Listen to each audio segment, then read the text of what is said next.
Hi students, I am Sneha and welcome back to our channel Ashish Tiwari. आज की video का हमारा सब्जेक्ट रहने वाला है टीचर एंड टीचर एजुकेशन। ये सब्जेक्ट हमारा बीए प्रोग्राम के सेमेस्टर 5 के स्टूडेंट्स के लिए रहने वाला। स्टूडेंट्स, अब एग्ज़ाम दूर नहीं है और हम सब जानते हैं टीयू सोल के एग्ज़ाम में क्वेश्चन पेपर में वही चीज़ें आती हैं जो स्मार्ट स्टडी करने वाले स्टूडेंट पहले से कवर कर लेते हैं। इसलिए आज की इस वीडियो में हम लेकर आए हैं top 10 most important questions with answers, वो भी English medium and Hindi medium दोनों मीडियम के लिए, जिनके डायरेक्टली एग्जाम में आने के बहुत ज़्यादा चांसेस होते हैं। और बच्चे कीप इन माइंड कि ये क्वेश्चन हमने रैंडमली नहीं उठाए हैं, बल्कि प्रीवियस ईयर के क्वेश्चन पेपर, इंपॉर्टेंट टॉपिक्स और टीचर सजेशन के बेस पर केयरफुली सिलेक्ट किए हैं। अगर तुमने ये 10 क्वेश्चन अच्छे से समझ लिए तो मान लो एग्जाम में 80 से 90% पेपर यहीं से कवर हो जाएगा। तो ये सिंगल वीडियो आपके लिए इनफ है। अगर आप ये वीडियो देख लेते हैं तो आपको कोई और वीडियो देखने की कोई नीड नहीं रहती है। स्टूडेंट्स, अगर आप हमारे चैनल पर फर्स्ट टाइम विजिट कर रहे हैं तो चैनल को सब्सक्राइब कर लीजिएगा, जिससे कि आने वाली वीडियोस की नोटिफिकेशन आपको सबसे पहले मिल जाए, ठीक है। और हाँ, इस वीडियो में एक स्पेशल गिव अवे भी आप सभी के लिए है। वीडियो के बीच में मैं आपसे कुछ ऐसे क्वेश्चंस पूछूंगी जो इस सब्जेक्ट से रिलेटेड होंगे, और जो भी स्टूडेंट करेक्ट आंसर देगा तो स्टार्टिंग के 3 लकी विनर्स को मिलेंगे एब्सोल्युटली फ्री नोट्स। और ये विनर एनालाइज करने के बाद हम विनर को तुरंत अनाउंस कर देंगे। हमारी अनाउंसमेंट जो होगी वो हमारे व्हाट्सएप चैनल और टेलीग्राम चैनल पर होगी, जिसका लिंक आपको डिस्क्रिप्शन में प्रोवाइड किया गया है। तो वीडियो को पूरा देखो, स्किप मत करना, क्योंकि गिव अवे का क्वेश्चन किसी भी मोमेंट पे आ सकता है। और सबसे बेस्ट बात ये है कि हमारे लेक्चर फ्री हैं। तुम्हारे लिए 100% फ्री वीडियो सीरीज़ हम लोगों ने चलाई है। लेकिन अगर तुम्हें इन्हीं लेक्चर के वेल ऑर्गेनाइज नोट्स चाहिए तो उनके पेड नोट्स भी अवेलेबल हैं, और वो भी दोनों मीडियम में, हिंदी भी और इंग्लिश भी। प्राइस भी स्टूडेंट फ्रेंडली है। कॉम्बो पैक में आपके लिए ऑफ़र भी हैं।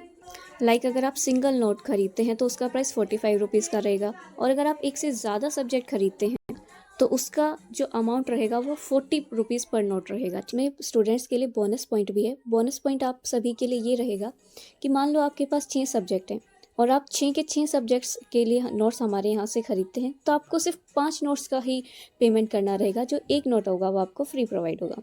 जिन स्टूडेंट्स के पास 7 सब्जेक्ट्स हैं और वो हमारे चैनल से सब्जेक्ट कॉम्बो खरीदता है, तो उसको सिर्फ और सिर्फ 6 सब्जेक्ट्स का पे करना रहेगा, बाकी एक नोट आप उनको फ्री मिलेगा।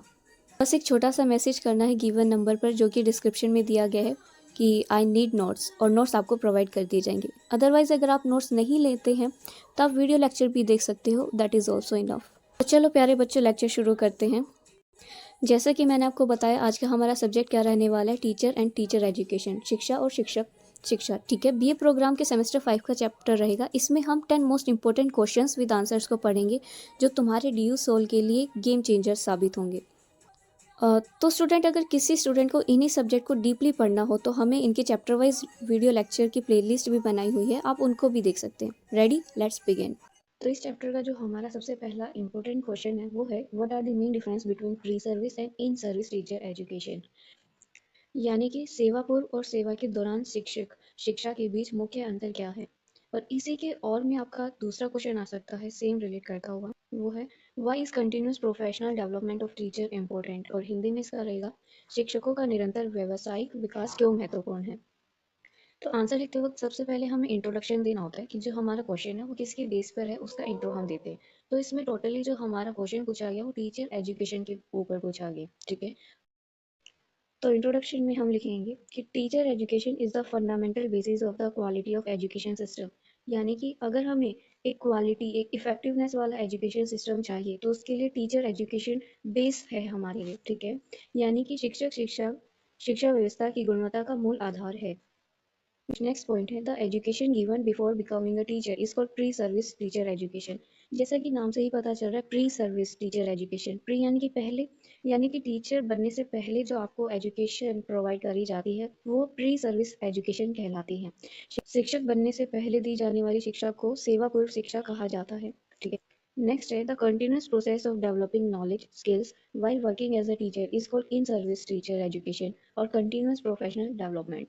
यानी कि जब आप टीचर बन जाते हैं उसके बाद आपकी नॉलेज को, स्किल को एनहेंस करने के लिए जो भी आपको नॉलेज प्रोवाइड करी जाती है वो इन सर्विस टीचर एजुकेशन कहते हैं।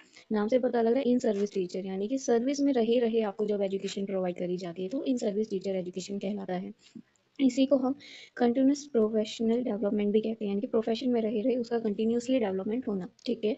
शिक्षण कार्य करते समय ज्ञान और कौशल के निरंतर विकास की प्रक्रिया को सेवा के दौरान शिक्षक शिक्षा निरंतर व्यावसायिक विकास कहा जाता है। यानी कि सर्विस में रहे रहे जब आपको नॉलेज प्रोवाइड करी जाती है, स्किल्स को इम्प्रूव करने के लिए जो आपको नॉलेज प्रोवाइड की जाती है, वो इन सर्विस टीचर कहलाते हैं। आगे, the objective of both is to make teacher competent, effective and up to date.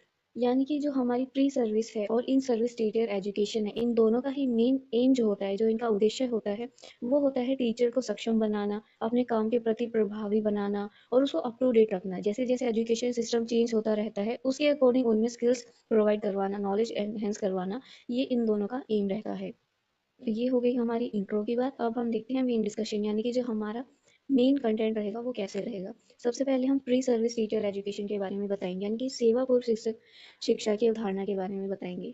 तो प्री सर्विस टीचर एजुकेशन के बारे में जैसा कि मैंने बताया कि टीचर बनने से पहले जो आपको एजुकेशन प्रोवाइड करी जाती है, ये वो एजुकेशन होती है। शिक्षक बनने से पहले दी जाने वाली शिक्षा को औपचारिक शिक्षा है, ये एक यानी कि फॉर्मल एजुकेशन प्रोवाइड की जाती है आपको। ठीक है। इसका ऑब्जेक्टिव होता है टीचिंग प्रोफेशन में टीचर्स का डेवलपमेंट करना। ठीक है। यानी कि आप भविष्य में आने वाले शिक्षकों का डेवलपमेंट करना इसका मेन ऑब्जेक्टिव रहता है। आगे है emphasis given emphasis given to subject knowledge, teaching method, child psychology and value addition। Pre service में क्या होता है, बच्चे की सब्जेक्ट नॉलेज के ऊपर ध्यान दिया जाता है कि उसको हर सब्जेक्ट की अच्छे से नॉलेज हो। टीचिंग मेथड उसको प्रोवाइड किए जाते हैं कि हर बच्चे को वो कैसे कैसे टीच कर सकता है। चाइल्ड साइकोलॉजी के बारे में पढ़ाया जाता है और वैल्यू एजुकेशन, एक मॉरल एथिक्स वाली भी education pre service teacher education के दौरान पढ़ाई जाती है। यही बात हिंदी में लिखी हुई है। इसमें विषय ज्ञान, शिक्षण विधियाँ, बाल मनोविज्ञान और मूल्य शिक्षा पर बल दिया जाता है। नेक्स्ट पॉइंट है हमारा limited practical experience is provided through practice teaching. यानी कि प्री सर्विस के टाइम पे जो आपको एजुकेशन प्रोवाइड की जाती है, उसमें आपको कुछ ही प्रैक्टिकल एक्सपीरियंस देखने को मिलता है, क्योंकि उसमें आपको एक ही टाइम पे पूरी क्लासरूम नहीं प्रोवाइड कर देते। कुछ बच्चे या फिर कुछ गिने चुने बच्चे आपको प्रोवाइड किए जाते हैं जिसपे आप अपना एक्सपीरियंस करते हैं प्रैक्टिकली। ठीक है। तो इसीलिए यहाँ कहा गया है अभ्यास शिक्षण के माध्यम से सीमित व्यवहारिक अनुभव प्रदान किया जाता है। यानी कि प्री टीचर एजुकेशन में जो आपको एक्सपीरियंस देखने को मिलता है, वो इतना ज़्यादा ब्रॉड एक्सपीरियंस नहीं देखने को मिलता, वो लिमिटेड एरिया तक ही आपको एक्सपीरियंस देखने को मिलता है। नेक्स्ट है this education Lay's the theoretical and professional foundation for a teacher. इसका मतलब है कि ये जो प्री टीचर एजुकेशन है, ये प्रॉपरली थ्योरी पर बेस होती है और जो टीचिंग का प्रोफेशन है उसका एक बेस है ये, क्योंकि इसमें टीचर बनने के लिए आपको एजुकेशन प्रोवाइड की जाती है, तो ये इसीलिए बेस। यह शिक्षा शिक्षक के लिए सैद्धांतिक और व्यावसायिक आधार तैयार करती है। यानी शिक्षक के लिए थ्योरी पोर्शन भी इसको पढ़ाया जाता है इसमें प्री टीचर एजुकेशन में, और व्यवसायिक यानी कि प्रोफेशनल उसको एथिक्स भी बताए जाते हैं। तो अभी हमने ऊपर देखा प्री टीचर एजुकेशन के बारे में, यानी कि टीचर बनने से पहले जो आपको एजुकेशन प्रोवाइड करी जाती है, वो क्या क्या उसका कॉन्सेप्ट है। अब हम देखेंगे इन सर्विस टीचर एजुकेशन के बारे में, यानी कि सेवा के दौरान शिक्षक शिक्षा की अवधारणा के कॉन्सेप्ट को। इन सर्विस टीचर एजुकेशन में ऐसी ट्रेनिंग्स और ऐसे डेवलपमेंट प्रोग्राम्स आते हैं जो ऑर्गेनाइज किए जाते हैं ऑलरेडी वर्किंग टीचर्स के लिए। यह कार्यक्रम शिक्षाओं के लिए आयोजित प्रशिक्षण और विकास कार्यक्रम है। ठीक है। इन सर्विस टीचर एजुकेशन का मेन ऑब्जेक्टिव ये होता है कि टीचर की नॉलेज को और स्किल्स को अप टू डेट रखना। इसका उद्देश्य शिक्षकों के ज्ञान और कौशल का अद्यतन करना है। यानी कि जैसे जैसे टाइम पीरियड चेंज होता है, वैसे वैसे उनकी टीचिंग मेथड्स को, नॉलेज को, स्किल्स को अप टू डेट रखना इन सर्विस टीचर एजुकेशन की रिस्पॉन्सिबिलिटी होता है।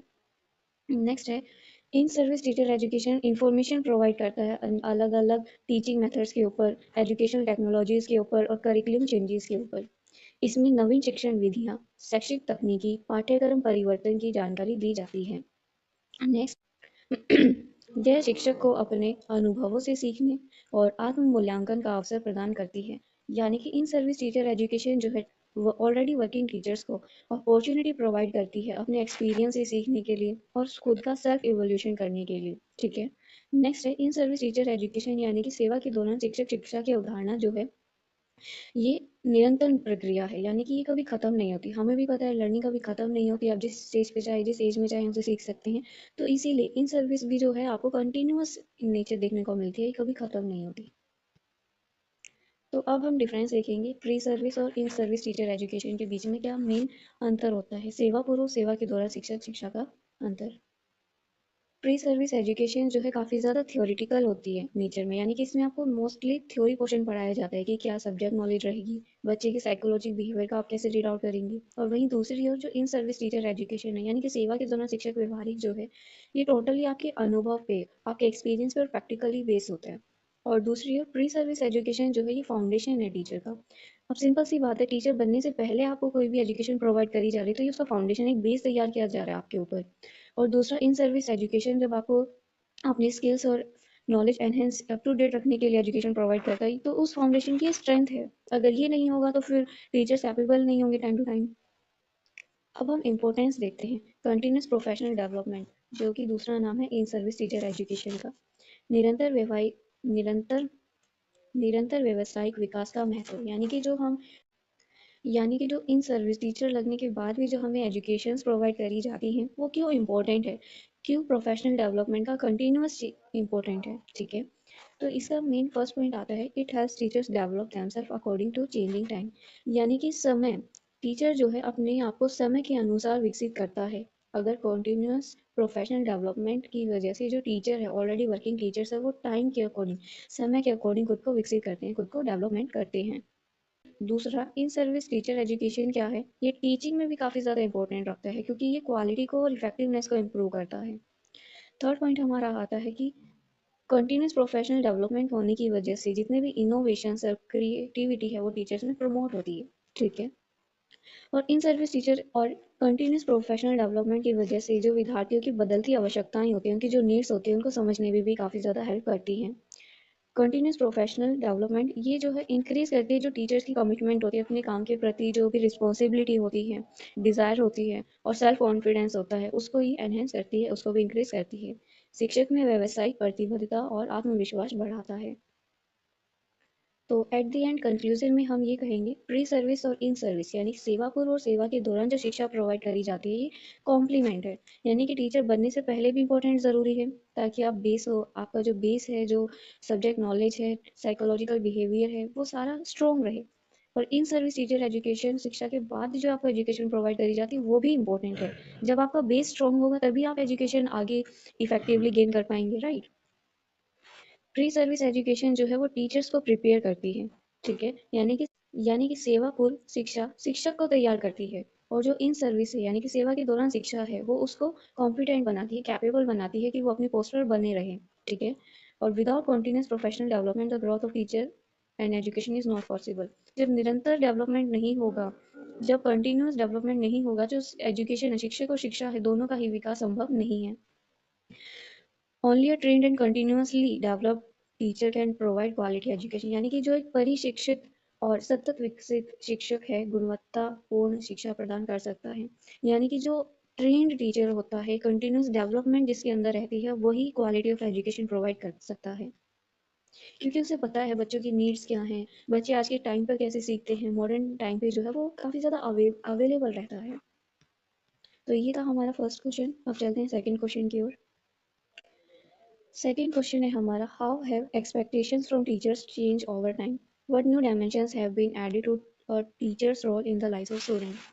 यानी कि यानी कि समय के साथ शिक्षकों के होने वाली अपेक्षाएं कैसे बदली हैं, एक शिक्षक के अपने विद्यार्थियों के जीवन में होने वाली भूमिका के दौरान कौन से नए आयाम जुड़े हैं।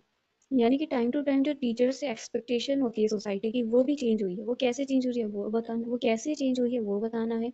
और स्टूडेंट की लाइफ में भी टीचर्स का रोल काफ़ी ज़्यादा चेंज हुआ है, क्या न्यू चेंजेस आए हैं वो सब हमें इसमें बताना है। और इसी का ऑल्टरनेटिव क्वेश्चन है, compare and differentiate the concept of teacher from global and Indian perspective. यानी कि हमें जो है, जो शिक्षक की अवधारणा है, वो व्यावसायिक परिप्रेक्ष्य और भारतीय परिप्रेक्ष्य की अवधारणा में अंतर बताना, कि कैसे ये सेम है और कैसे ये अलग अलग है। तो सबसे पहले हम इंट्रोडक्शन देखते हैं। वे चेंजेस इन सोसाइटी, समय के साथ परिवर्तन, they have been wide ranging changes in the education system and the role of teachers as well. जैसे जैसे सोसाइटी में चेंजेस आए हैं, वैसे वैसे हमें शिक्षक की जो भूमिका है, उसमें भी काफ़ी ज़्यादा चेंजेस देखने को मिलते हैं।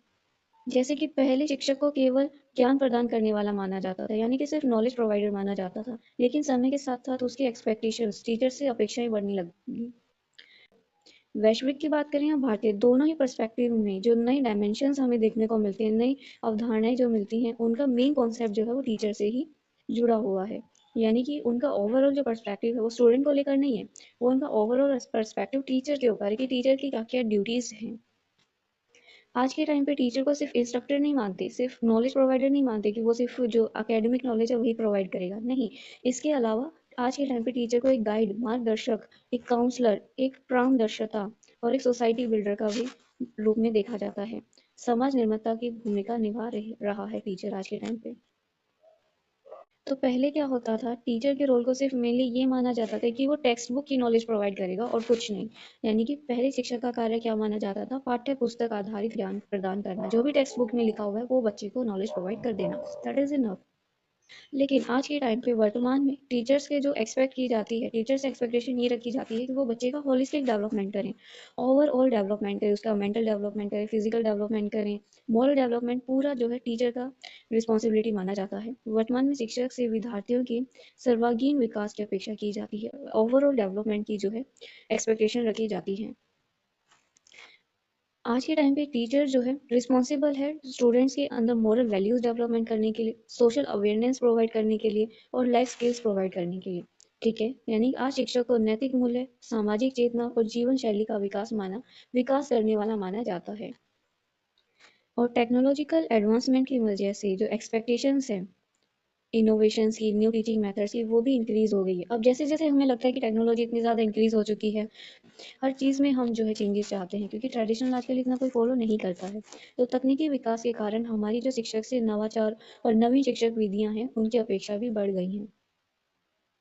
टेक्नोलॉजिकल एडवांस की वजह से expectations of innovation and new teaching methods की एक्सपेक्टेशन हमारी जो है वो इंक्रीज हो गई है। लास्ट पॉइंट है हमारा इंट्रोडक्शन का, teacher are no longer confined to the classroom but play an active role in society initial building. यानी कि आज के समय में शिक्षक केवल कक्षा तक सीमित ना रहकर समाज और राष्ट्र के निर्माण में भी सक्रिय भूमिका निभा रहा है। यानी कि क्लासरूम तक ही कन्फाइन नहीं है टीचर, अब बाउंड नहीं है सिर्फ क्लासरूम तक, वो अब सोसाइटी को बिल्ड करने में और नेशन बिल्डिंग में भी काफ़ी ज़्यादा एक्टिव रोल प्ले कर रहा है। अब देखते हैं न्यू डायमेंशंस को कि स्टूडेंट्स की लाइफ में टीचर्स का रोल कैसे आज के टाइम पे चेंज हो गया है। विद्यार्थियों के जीवन में शिक्षक की भूमिका के नए आयाम। तो फर्स्ट पॉइंट है हमारा, आज के टाइम पे जो टीचर है वो गाइड के रूप में भी काम करता है और इवन स्टूडेंट्स को प्रॉपर डायरेक्शन प्रोवाइड करवाना भी टीचर की रिस्पॉन्सिबिलिटी माना जाता है। तो आज के टाइम पे जो टीचर है वो एक गाइड का रोल प्ले करता है। गाइड का रोल यानी कि मार्गदर्शक का रोल प्ले करता है, जिसकी वजह से जो स्टूडेंट्स है उनको प्रॉपर डायरेक्शन प्रोवाइड होती है, सही दिशा प्रदान होती है। आज के टाइम पे जो टीचर है वो काउंसलर का भी काम करता है, जो स्टूडेंट्स को हेल्प करता है एकेडमिक और तो और पर्सनल प्रॉब्लम सॉल्व करने में भी। ठीक है, यानी कि वह परामर्शदाता बनकर विद्यार्थियों की शिक्षक और व्यक्तिगत समस्याओं का भी समाधान करता है। आज के टाइम पे टीचर को जो है सोर्स ऑफ इंस्पिरेशन माना जाता है। ठीक है, सोर्स ऑफ इंस्पिरेशन माना जाता है, क्यों? क्योंकि वो बच्चे में सेल्फ कॉन्फिडेंस और लीडरशिप की क्वालिटीज इम्प्रूव करते हैं। ठीक है, शिक्षक प्रेरणा स्रोत के रूप में विद्यार्थियों में आत्मविश्वास और नेतृत्व क्षमता का विकास करता है, लीडरशिप और सेल्फ कॉन्फिडेंस की भावना डेवलप करता है स्टूडेंट। नेक्स्ट है, they present in ideal by practising social and moral values in real life. वो बच्चे में ऐसे आइडियाज़ को डेवलप करते हैं कि वो आज के टाइम पे उसके अंदर जो है सोशल और मॉरल वैल्यूज़ रियल लाइफ में भी एनहेंस होते हैं। वह सामाजिक और नैतिक मूल्यों को व्यवहार में उतारने वाला आदर्श प्रस्तुत करता है।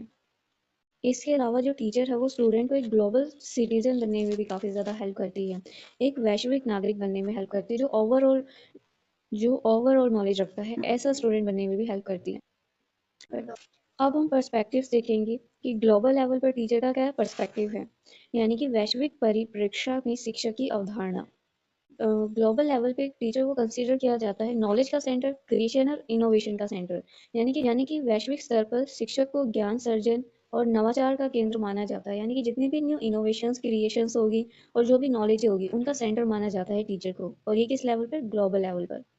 ग्लोबल पर्सपेक्टिव में टीचर का जो मेन फोकस माना जाता है वो माना जाता है टेक्नोलॉजी बेस्ड टीचिंग्स पर और लाइफ लॉन्ग लर्निंग के ऊपर। ठीक है, तकनीक आधारित शिक्षण और आजीवन सीखने पर विशेष बल दिया जाता है। ग्लोबल लेवल पर टीचर को ऐसे माना जाता है कि जितने भी रिसर्च है, क्रिटिकल थिंकिंग है या प्रॉब्लम सॉल्विंग है, उसका प्रमोटर है। यानी कि जो भी रिसर्च करने की आइडियोलॉजी है, क्रिटिकल थिंकिंग है, हर टाइप की प्रॉब्लम सॉल्विंग की जो कैपेबिलिटी है वो टीचर की रिस्पॉन्सिबिलिटी माना जाता है। और विद्यार्थियों को स्वतंत्र विचार और वैश्विक दृष्टिकोण देने पर जोर दिया जाता है। ग्लोबल लेवल में टीचर को जो है ऐसा माना जाता है कि ये बच्चों को इंडिपेंडेंट थिंकिंग यानी कि खुद के बारे में सोचने की और ग्लोबल आउटलुक अमंग स्टूडेंट्स यानी कि वह ग्लोबल आउटलुक भी दे पाए, यानी कि स्वतंत्र विचार खुद के बारे में भी सोच पाए, वैश्विक दृष्टिकोण रखे यानी कि सिर्फ एक नेशन तक ही लिमिटेड नहीं रही उसकी सोच, वो ग्लोबल लेवल पर सोच पाए। ठीक है, तो ये था हमारा ग्लोबल पर्सपेक्टिव टीचर के बारे में। ठीक है, यानी कि वैश्विक परिप्रेक्ष्य शिक्षक की अवधारणा। अब नेक्स्ट है हमारा इंडियन पर्सपेक्टिव टीचर के बारे में। ठीक है, ट्रेडिशनली क्या होता था, टीचर को एक रिस्पेक्टेड पोजीशन दी गई है लाइक गुरु। हम भी जानते हैं हमारे इंडिया में टीचर को गुरु कहा जाता है, तो भारतीय परंपरा में शिक्षक को गुरु के रूप में सम्मानित स्थान प्रदान प्राप्त है। ठीक है, the role of teacher is not limited to imparting knowledge but also include character building. Indian perspective में टीचर को सिर्फ ज्ञान देने वाला नहीं माना जाता, बल्कि बच्चे का कैरेक्टर भी ये बिल्ड करते हैं। चरित्र निर्माण भी टीचर की रिस्पॉन्सिबिलिटी माना जाता है। तो इंडियन पर्सपेक्टिव में जो गुरु डिसिपल ट्रेडिशन है, यानी कि गुरु और शिष्य के बीच में जो रिलेशन माना गया है, उसका मेन फोकस होता है मोरालिटी पर, डिसिप्लिन पर और मॉरल वैल्यूज पर।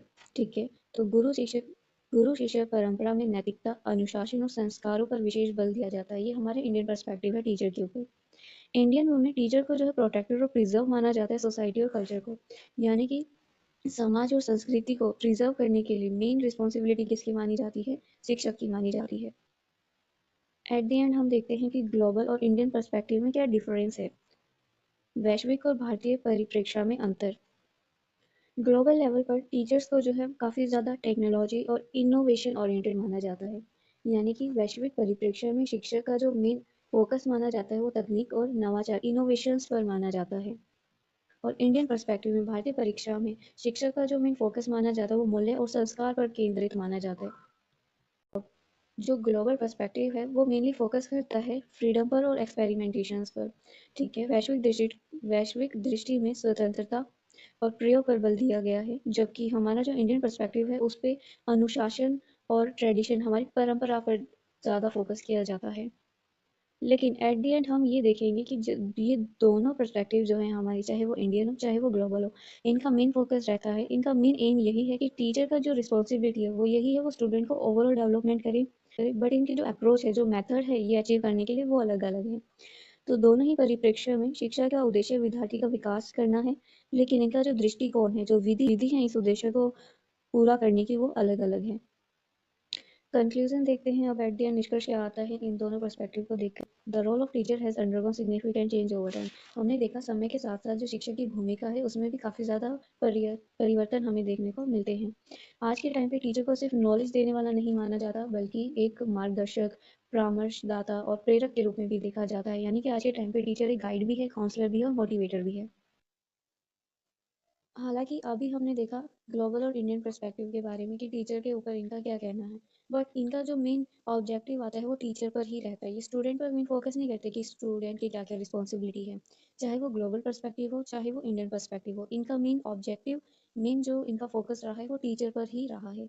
ठीक है, वैश्विक और भारतीय परिप्रेक्ष्य में अंतर होने के बावजूद शिक्षक का मूल उद्देश्य समान है। ठीक है, यानी कि चाहे वो कोई भी पर्सपेक्टिव हो, चाहे वो ग्लोबल हो या इंडियन पर्सपेक्टिव हो, टीचर की रिस्पॉन्सिबिलिटी सेम मानी गई है, स्टूडेंट का डेवलपमेंट करना। और इसमें ये बताया गया कि जो एक अच्छा टीचर जो होता है वो स्टूडेंट्स की लाइफ को गाइड करता है, और उनकी स्टूडेंट्स की लाइफ को गाइड करता है और इम्पोर्टेंट कंट्रीब्यूशन, अपना एक योगदान, महत्वपूर्ण योगदान देता है समाज और राष्ट्र में। यानी कि जो आदर्श शिक्षक होता है वो विद्यार्थियों के जीवन को दिशा देकर समाज और राष्ट्र के निर्माण में महत्वपूर्ण योगदान देता है। यानी कि जो एक अच्छा टीचर है, जब वो स्टूडेंट्स की लाइफ में अपना कंट्रीब्यूशन देता है, उनको गाइडेंस प्रोवाइड करता है, तो वो सिर्फ स्टूडेंट्स को गाइडेंस नहीं प्रोवाइड कर रहा है, इसके साथ साथ वो सोसाइटी और नेशन को भी अपना एक इम्पोर्टेंट कंट्रीब्यूशन देता है। थर्ड क्वेश्चन है हमारा, what does the state council of education research and training do for the continuous improvement of teachers training capacity. यानी कि ये एक इंस्टीट्यूट है, state council of educational research and training. इसका क्या कंट्रीब्यूशन रहा है टीचर की कंटिन्यूस इंप्रूवमेंट में, इसने क्या क्या स्ट्रेटजीज अपनाई हैं।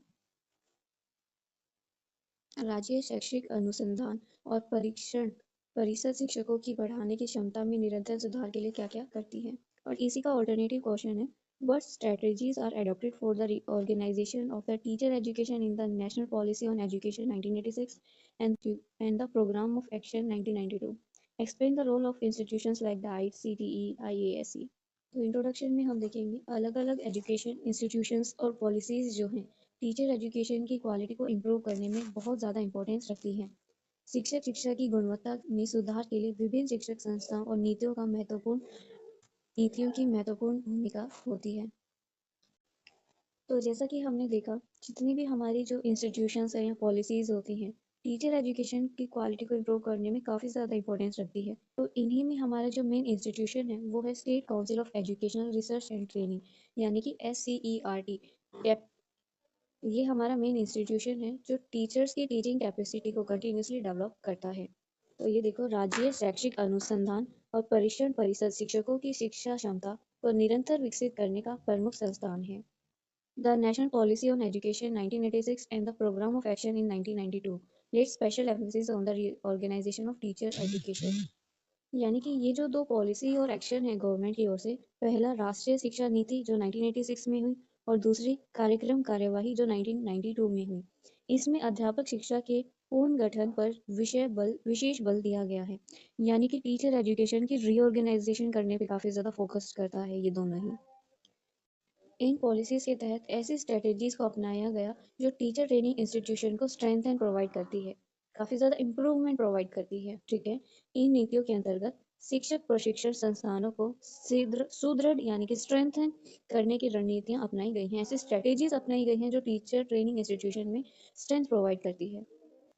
अब मेन डिस्कस करते हैं हमारा कंटेंट के बारे में। सबसे पहले हम रोल बताएंगे जो हमने देखा काफ़ी ज़्यादा मेन इंस्टीट्यूशन है, state council of educational research and training, जिसका हिंदी में नाम रहेगा राज्य शैक्षिक अनुसंधान और परीक्षण परिषद की भूमिका। जो अभी हमने क्वेश्चन नंबर फर्स्ट में पढ़ा था, प्री सर्विस और इन सर्विस यानी कि शिक्षा से पूर्व की शिक्षा और सेवा के दौरान की प्रशिक्षण, यानी सेवा के दौरान की प्रशिक्षण कार्यक्रम आयोजित करना, ये किसका रोल रहता है? ये SCERT का ही हमारा रोल रहता है। तो ये जो हमारा इंस्टीट्यूशन है वो टीचिंग में अलग अलग टीचिंग मेथड्स प्रोवाइड करता है, अलग अलग इनोवेशंस का आइडिया हमें देता है, नवीन शिक्षा विधियों के बारे में बताता है और नवाचारों यानी कि इनोवेशंस का भी प्रसार करता है, उसको भी डिस्क्राइब करता है। इसके अलावा ये जो इंस्टीट्यूशन है ये हमें करिकुलम डेवलपमेंट और टेक्स्ट बुक प्रिपरेशन में भी काफ़ी ज़्यादा हेल्प करता है, पाठ्यक्रम विकास और पाठ्य पुस्तक निर्माण में भी सहयोग करता है। कौन? SCERT institution. कंडक्टिंग ये इंस्टीट्यूशन ऐसी रिसर्च करता रहता है जिससे टीचिंग और लर्निंग का प्रोसेस इम्प्रूव हो सके। ठीक है, यानी कि शिक्षण प्रक्रिया, पढ़ाने का तरीका और जो लर्निंग का प्रोसेस है उन सब में हमें डेवलपमेंट देखने को मिले, ऐसी रिसर्च ये करता रहता है। और ये जो हमारा SCERT इंस्टीट्यूशन है ये टीचर्स की कॉम्पिटेंस यानी कि अपने काम के प्रति रिस्पॉन्सिबिलिटी और जो उनकी डिज़ाइननेस है उसको इम्प्रूव करने के लिए ऐसे ऐसे ऑर्गेनाइजेशंस और ऐसे वर्कशॉप सेमिनार्स प्रोवाइड करता है। नेक्स्ट है हमारा strategies for the reorganisation of teacher education in the national policy on education 1986। जो ये पॉलिसी अपनाई गई थी 1986 में, इसने क्या ऐसी स्ट्रेटेजीज अपनाई थी जो टीचर एजुकेशन को रीऑर्गेनाइजेशन करती है। यानी कि राष्ट्रीय शिक्षा नीति जो 1986 में हुई थी, अध्यापक शिक्षा के पूर्ण गठन की रणनीतियाँ, क्या स्ट्रेटेजीज इसने उस टाइम पे अपनाई थी। तो जैसा कि अभी ऊपर हमने देखा था, SCERT इंस्टीट्यूशन क्या करता है, उसका मेन काम था pre service and in service education उसने ऑर्गेनाइज करी थी।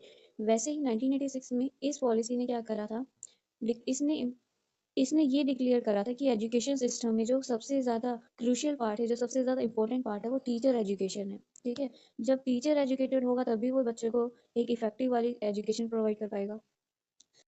तो शिक्षा को शिक्षा व्यवस्था का भिन्न अंग घोषित करना। तो ये जो ऑर्गेनाइजेशन है, नेशनल पॉलिसी ऑन एजुकेशन 1986, जो 1986 में ये पॉलिसी हुई थी, इसमें मेन फोकस रखा गया था टीचर की कंटिन्यूस डेवलपमेंट के ऊपर, कि हाँ, शिक्षक को जो है निरंतर अपने व्यावसायिक विकास पर बल देना चाहिए, यानी कि टीचर जो है उसका जो प्रोफेशनल है उसका कंटिन्यूस डेवलपमेंट होना चाहिए। इसके बाद जो जितने भी ट्रेनिंग इंस्टीट्यूशंस थे, जितने भी प्रशिक्षण संस्थान थी, उनकी गुणवत्ता, उनका क्वालिटी को इम्प्रूव किया इसने।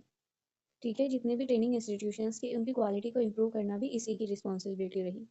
जो एक्शन लिया गया था 1992 में, उसमें इस प्रोग्राम में क्या हुआ था कि जो ट्रेनिंग इंस्टीट्यूशन वो डिस्ट्रिक्ट लेवल पर इस्टेब्लिश कर दिया गया था, जिला स्तर पर शिक्षक प्रशिक्षण संस्थानों की स्थापना की गई थी। ठीक है, इसमें टीचर एजुकेशन में डिसेंट्रलाइजेशन को प्रमोट किया गया था, यानी कि टीचर एजुकेशन को इम्प्रूव करने के लिए जितनी भी स्ट्रेटेजीज अपनाई जाएंगी वो एक ही इंसान के हाथ में नहीं रही, अलग अलग पोस्ट पर अलग अलग फैकल्टीज में डिवाइड कर दी गई। इस सेक्शन के तहत जो है ट्रेनिंग प्रोग्राम्स में ऐसी ऐसी अरेंजमेंट्स की गई जो उसके मॉनिटर करती है और टाइम टू टाइम उसको अप टू डेट रखने में, इवोल्यूशन में भी उसको हेल्पफुल करती है।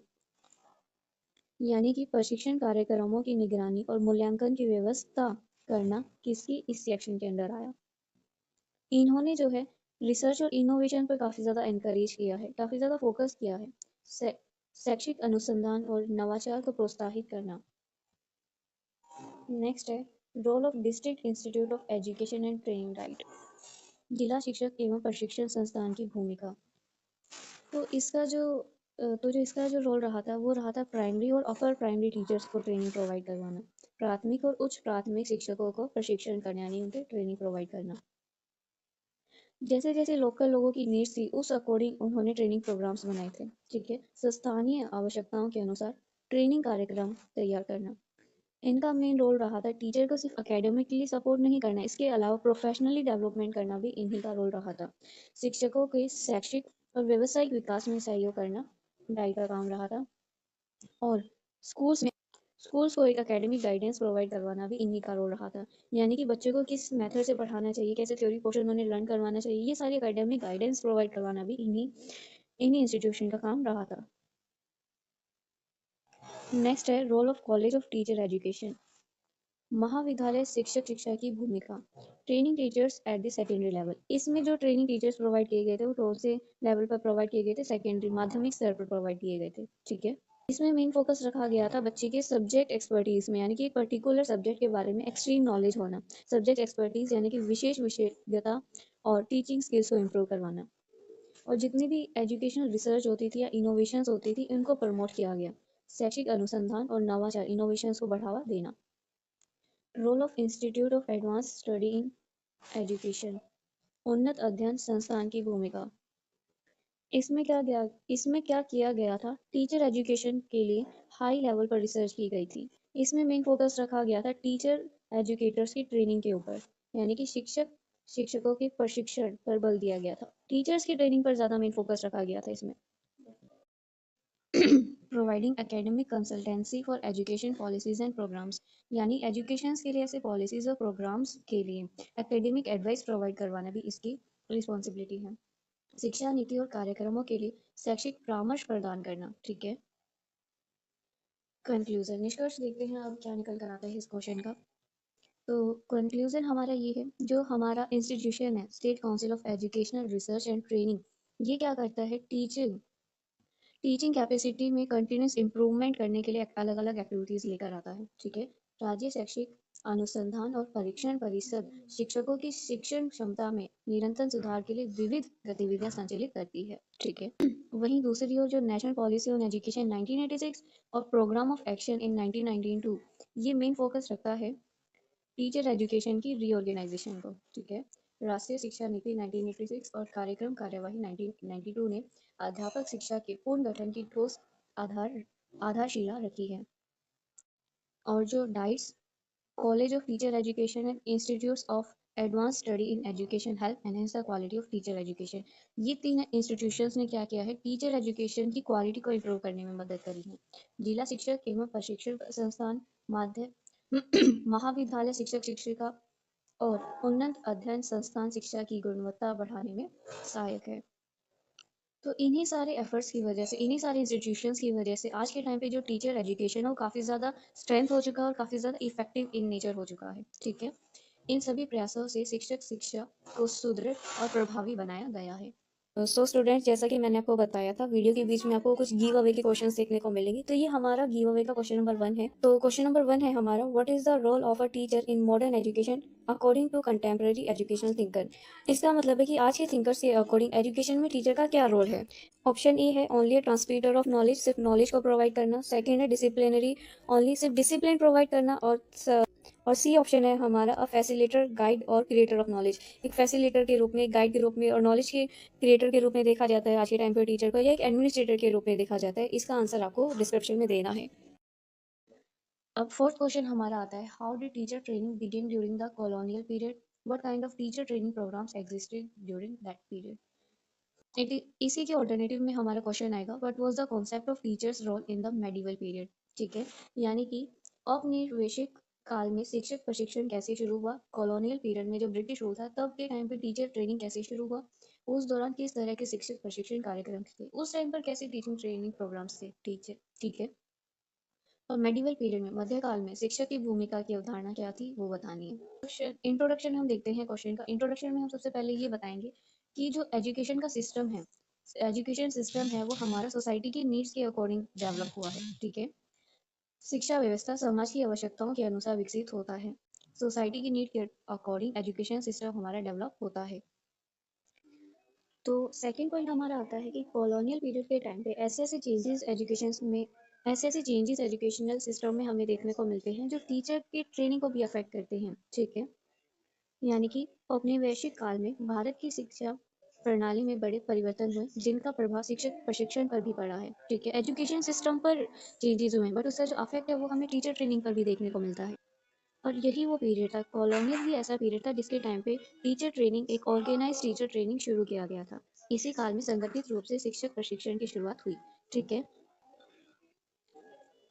और वहीं दूसरी ओर मेडिवल पीरियड की जब हम बात करते हैं, मेडिवल पीरियड में टीचर का जो रोल माना गया वो काफ़ी ज़्यादा इंपॉर्टेंट माना गया और टीचर के रोल को कनेक्ट किया गया रिलीजियस से, मॉरल से और सोशल वैल्यूज से। ठीक है। दूसरी ओर मध्यकाल में शिक्षक की भूमिका धार्मिक, नैतिक और सामाजिक मूल्यों से गहराई से जुड़ी हुई थी। ठीक है। कॉलोनियल पीरियड की अगर हम बात करें कि उस टाइम पे टीचर ट्रेनिंग कैसे शुरू हुई थी, तो कॉलोनियल पीरियड के टाइम पे क्या होता है, एक मॉडर्न एजुकेशन सिस्टम जो है, जो आज हमें एजुकेशन सिस्टम देखने को मिलता है, वो इस्टेब्लिश हो चुका था। ठीक। हिंदी में औपनिवेशिक शासन के दौरान आधुनिक शिक्षा प्रणाली की स्थापना हुई। लेकिन फर्क इतना है कि कॉलोनियल पीरियड के टाइम पे जो ब्रिटिश थे उनको टीचर्स जो है ट्रेन चाहिए थे, स्टूडेंट पर्पस के लिए नहीं कि स्टूडेंट्स का डेवलपमेंट करना है, बल्कि उन्हें एडमिनिस्ट्रेटिव पर्पस के लिए ट्रेन टीचर्स चाहिए। ठीक है। अंग्रेजी शासन को प्रशासन के लिए प्रशिक्षित शिक्षकों की आवश्यकता थी। उस टाइम पे जो स्कूल्स है वो इस्टेब्लिश किए गए थे मिशनरीज और गवर्नमेंट से। यानी कि मिशनरीज का मतलब होता है रिलीजियस ग्रुप लाइक चर्च। तो उस टाइम पे जो स्कूल्स इस्टेब्लिश करे थे वो करे थे गवर्नमेंट ने, सरकार ने और मिशनरीज चर्च लोगों ने मिलकर। ठीक है। मिशनरियों और सरकार द्वारा विद्यालय की स्थापना की गई। ठीक है। और इन्हीं ज़रूरतों की वजह से एक फॉर्मल टीचर ट्रेनिंग की शुरुआत हुई। इन्हीं आवश्यकताओं के कारण शिक्षक प्रशिक्षण की औपचारिक शुरुआत की। अब हम देखते हैं teacher training programmes. Colonial period पर टीचर ट्रेनिंग प्रोग्राम्स कैसे कैसे थे। ठीक है। औपनिवेशिक काल के शिक्षक प्रशिक्षण कार्यक्रम। तो उस टाइम पे क्या था, नॉर्मल स्कूल्स इस्टेब्लिश किए गए थे जहाँ पे टीचर्स को ट्रेन किया जाता था। सामान्य विद्यालय की स्थापना की गई थी जहाँ शिक्षकों को प्रशिक्षण दिया जाता था। ठीक है। और उस टाइम पे जो मेन ऑब्जेक्ट और उस टाइम पे जो मेन ऑब्जेक्टिव माना जाता था ट्रेनिंग का, वो माना जाता था टेक्स्ट बुक के बेस पर इंस्ट्रक्शंस या फिर डिसिप्लिन प्रोवाइड करवाना। जैसे कि अभी हमने देखा, आज के टाइम पे जो टीचर है वो सिर्फ उसको नॉलेज प्रोवाइडर के रूप में नहीं देखते, उसको हम ओवरऑल डेवलपमेंट के लिए रूप में देखते हैं कि स्टूडेंट को ओवरऑल डेवलपमेंट करने की रिस्पॉन्सिबिलिटी टीचर की है। बट कॉलोनियल पीरियड के टाइम पे क्या था, टीचर को जो है एक ऐसा पर्सन माना गया था जो सिर्फ text book based education provide करेगा।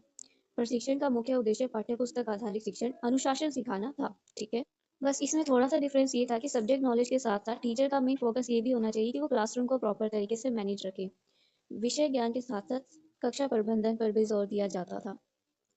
नेक्स्ट है training programmes as limited provision for practice teaching.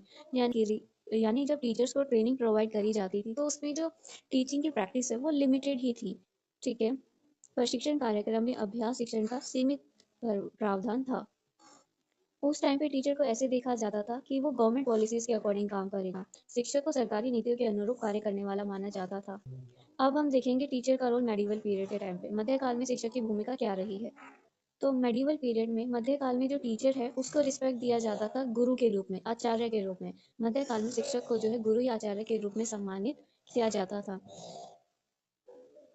और मेडिवल पीरियड में ही जो है ये चीज़ें हमें देखने को मिला कि टीचर को सिर्फ नॉलेज प्रोवाइड करने वाला ही नहीं माना गया, केवल ज्ञान देने वाला, बल्कि स्टूडेंट के अंदर नैतिक और धार्मिक शिक्षा देना भी टीचर का रोल माना गया।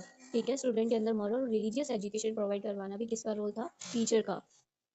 और जो मेन सोर्स माना जाता था मेडिवल पीरियड में एजुकेशन का, वो था रिलीजियस टेक्स्ट और ट्रेडिशंस।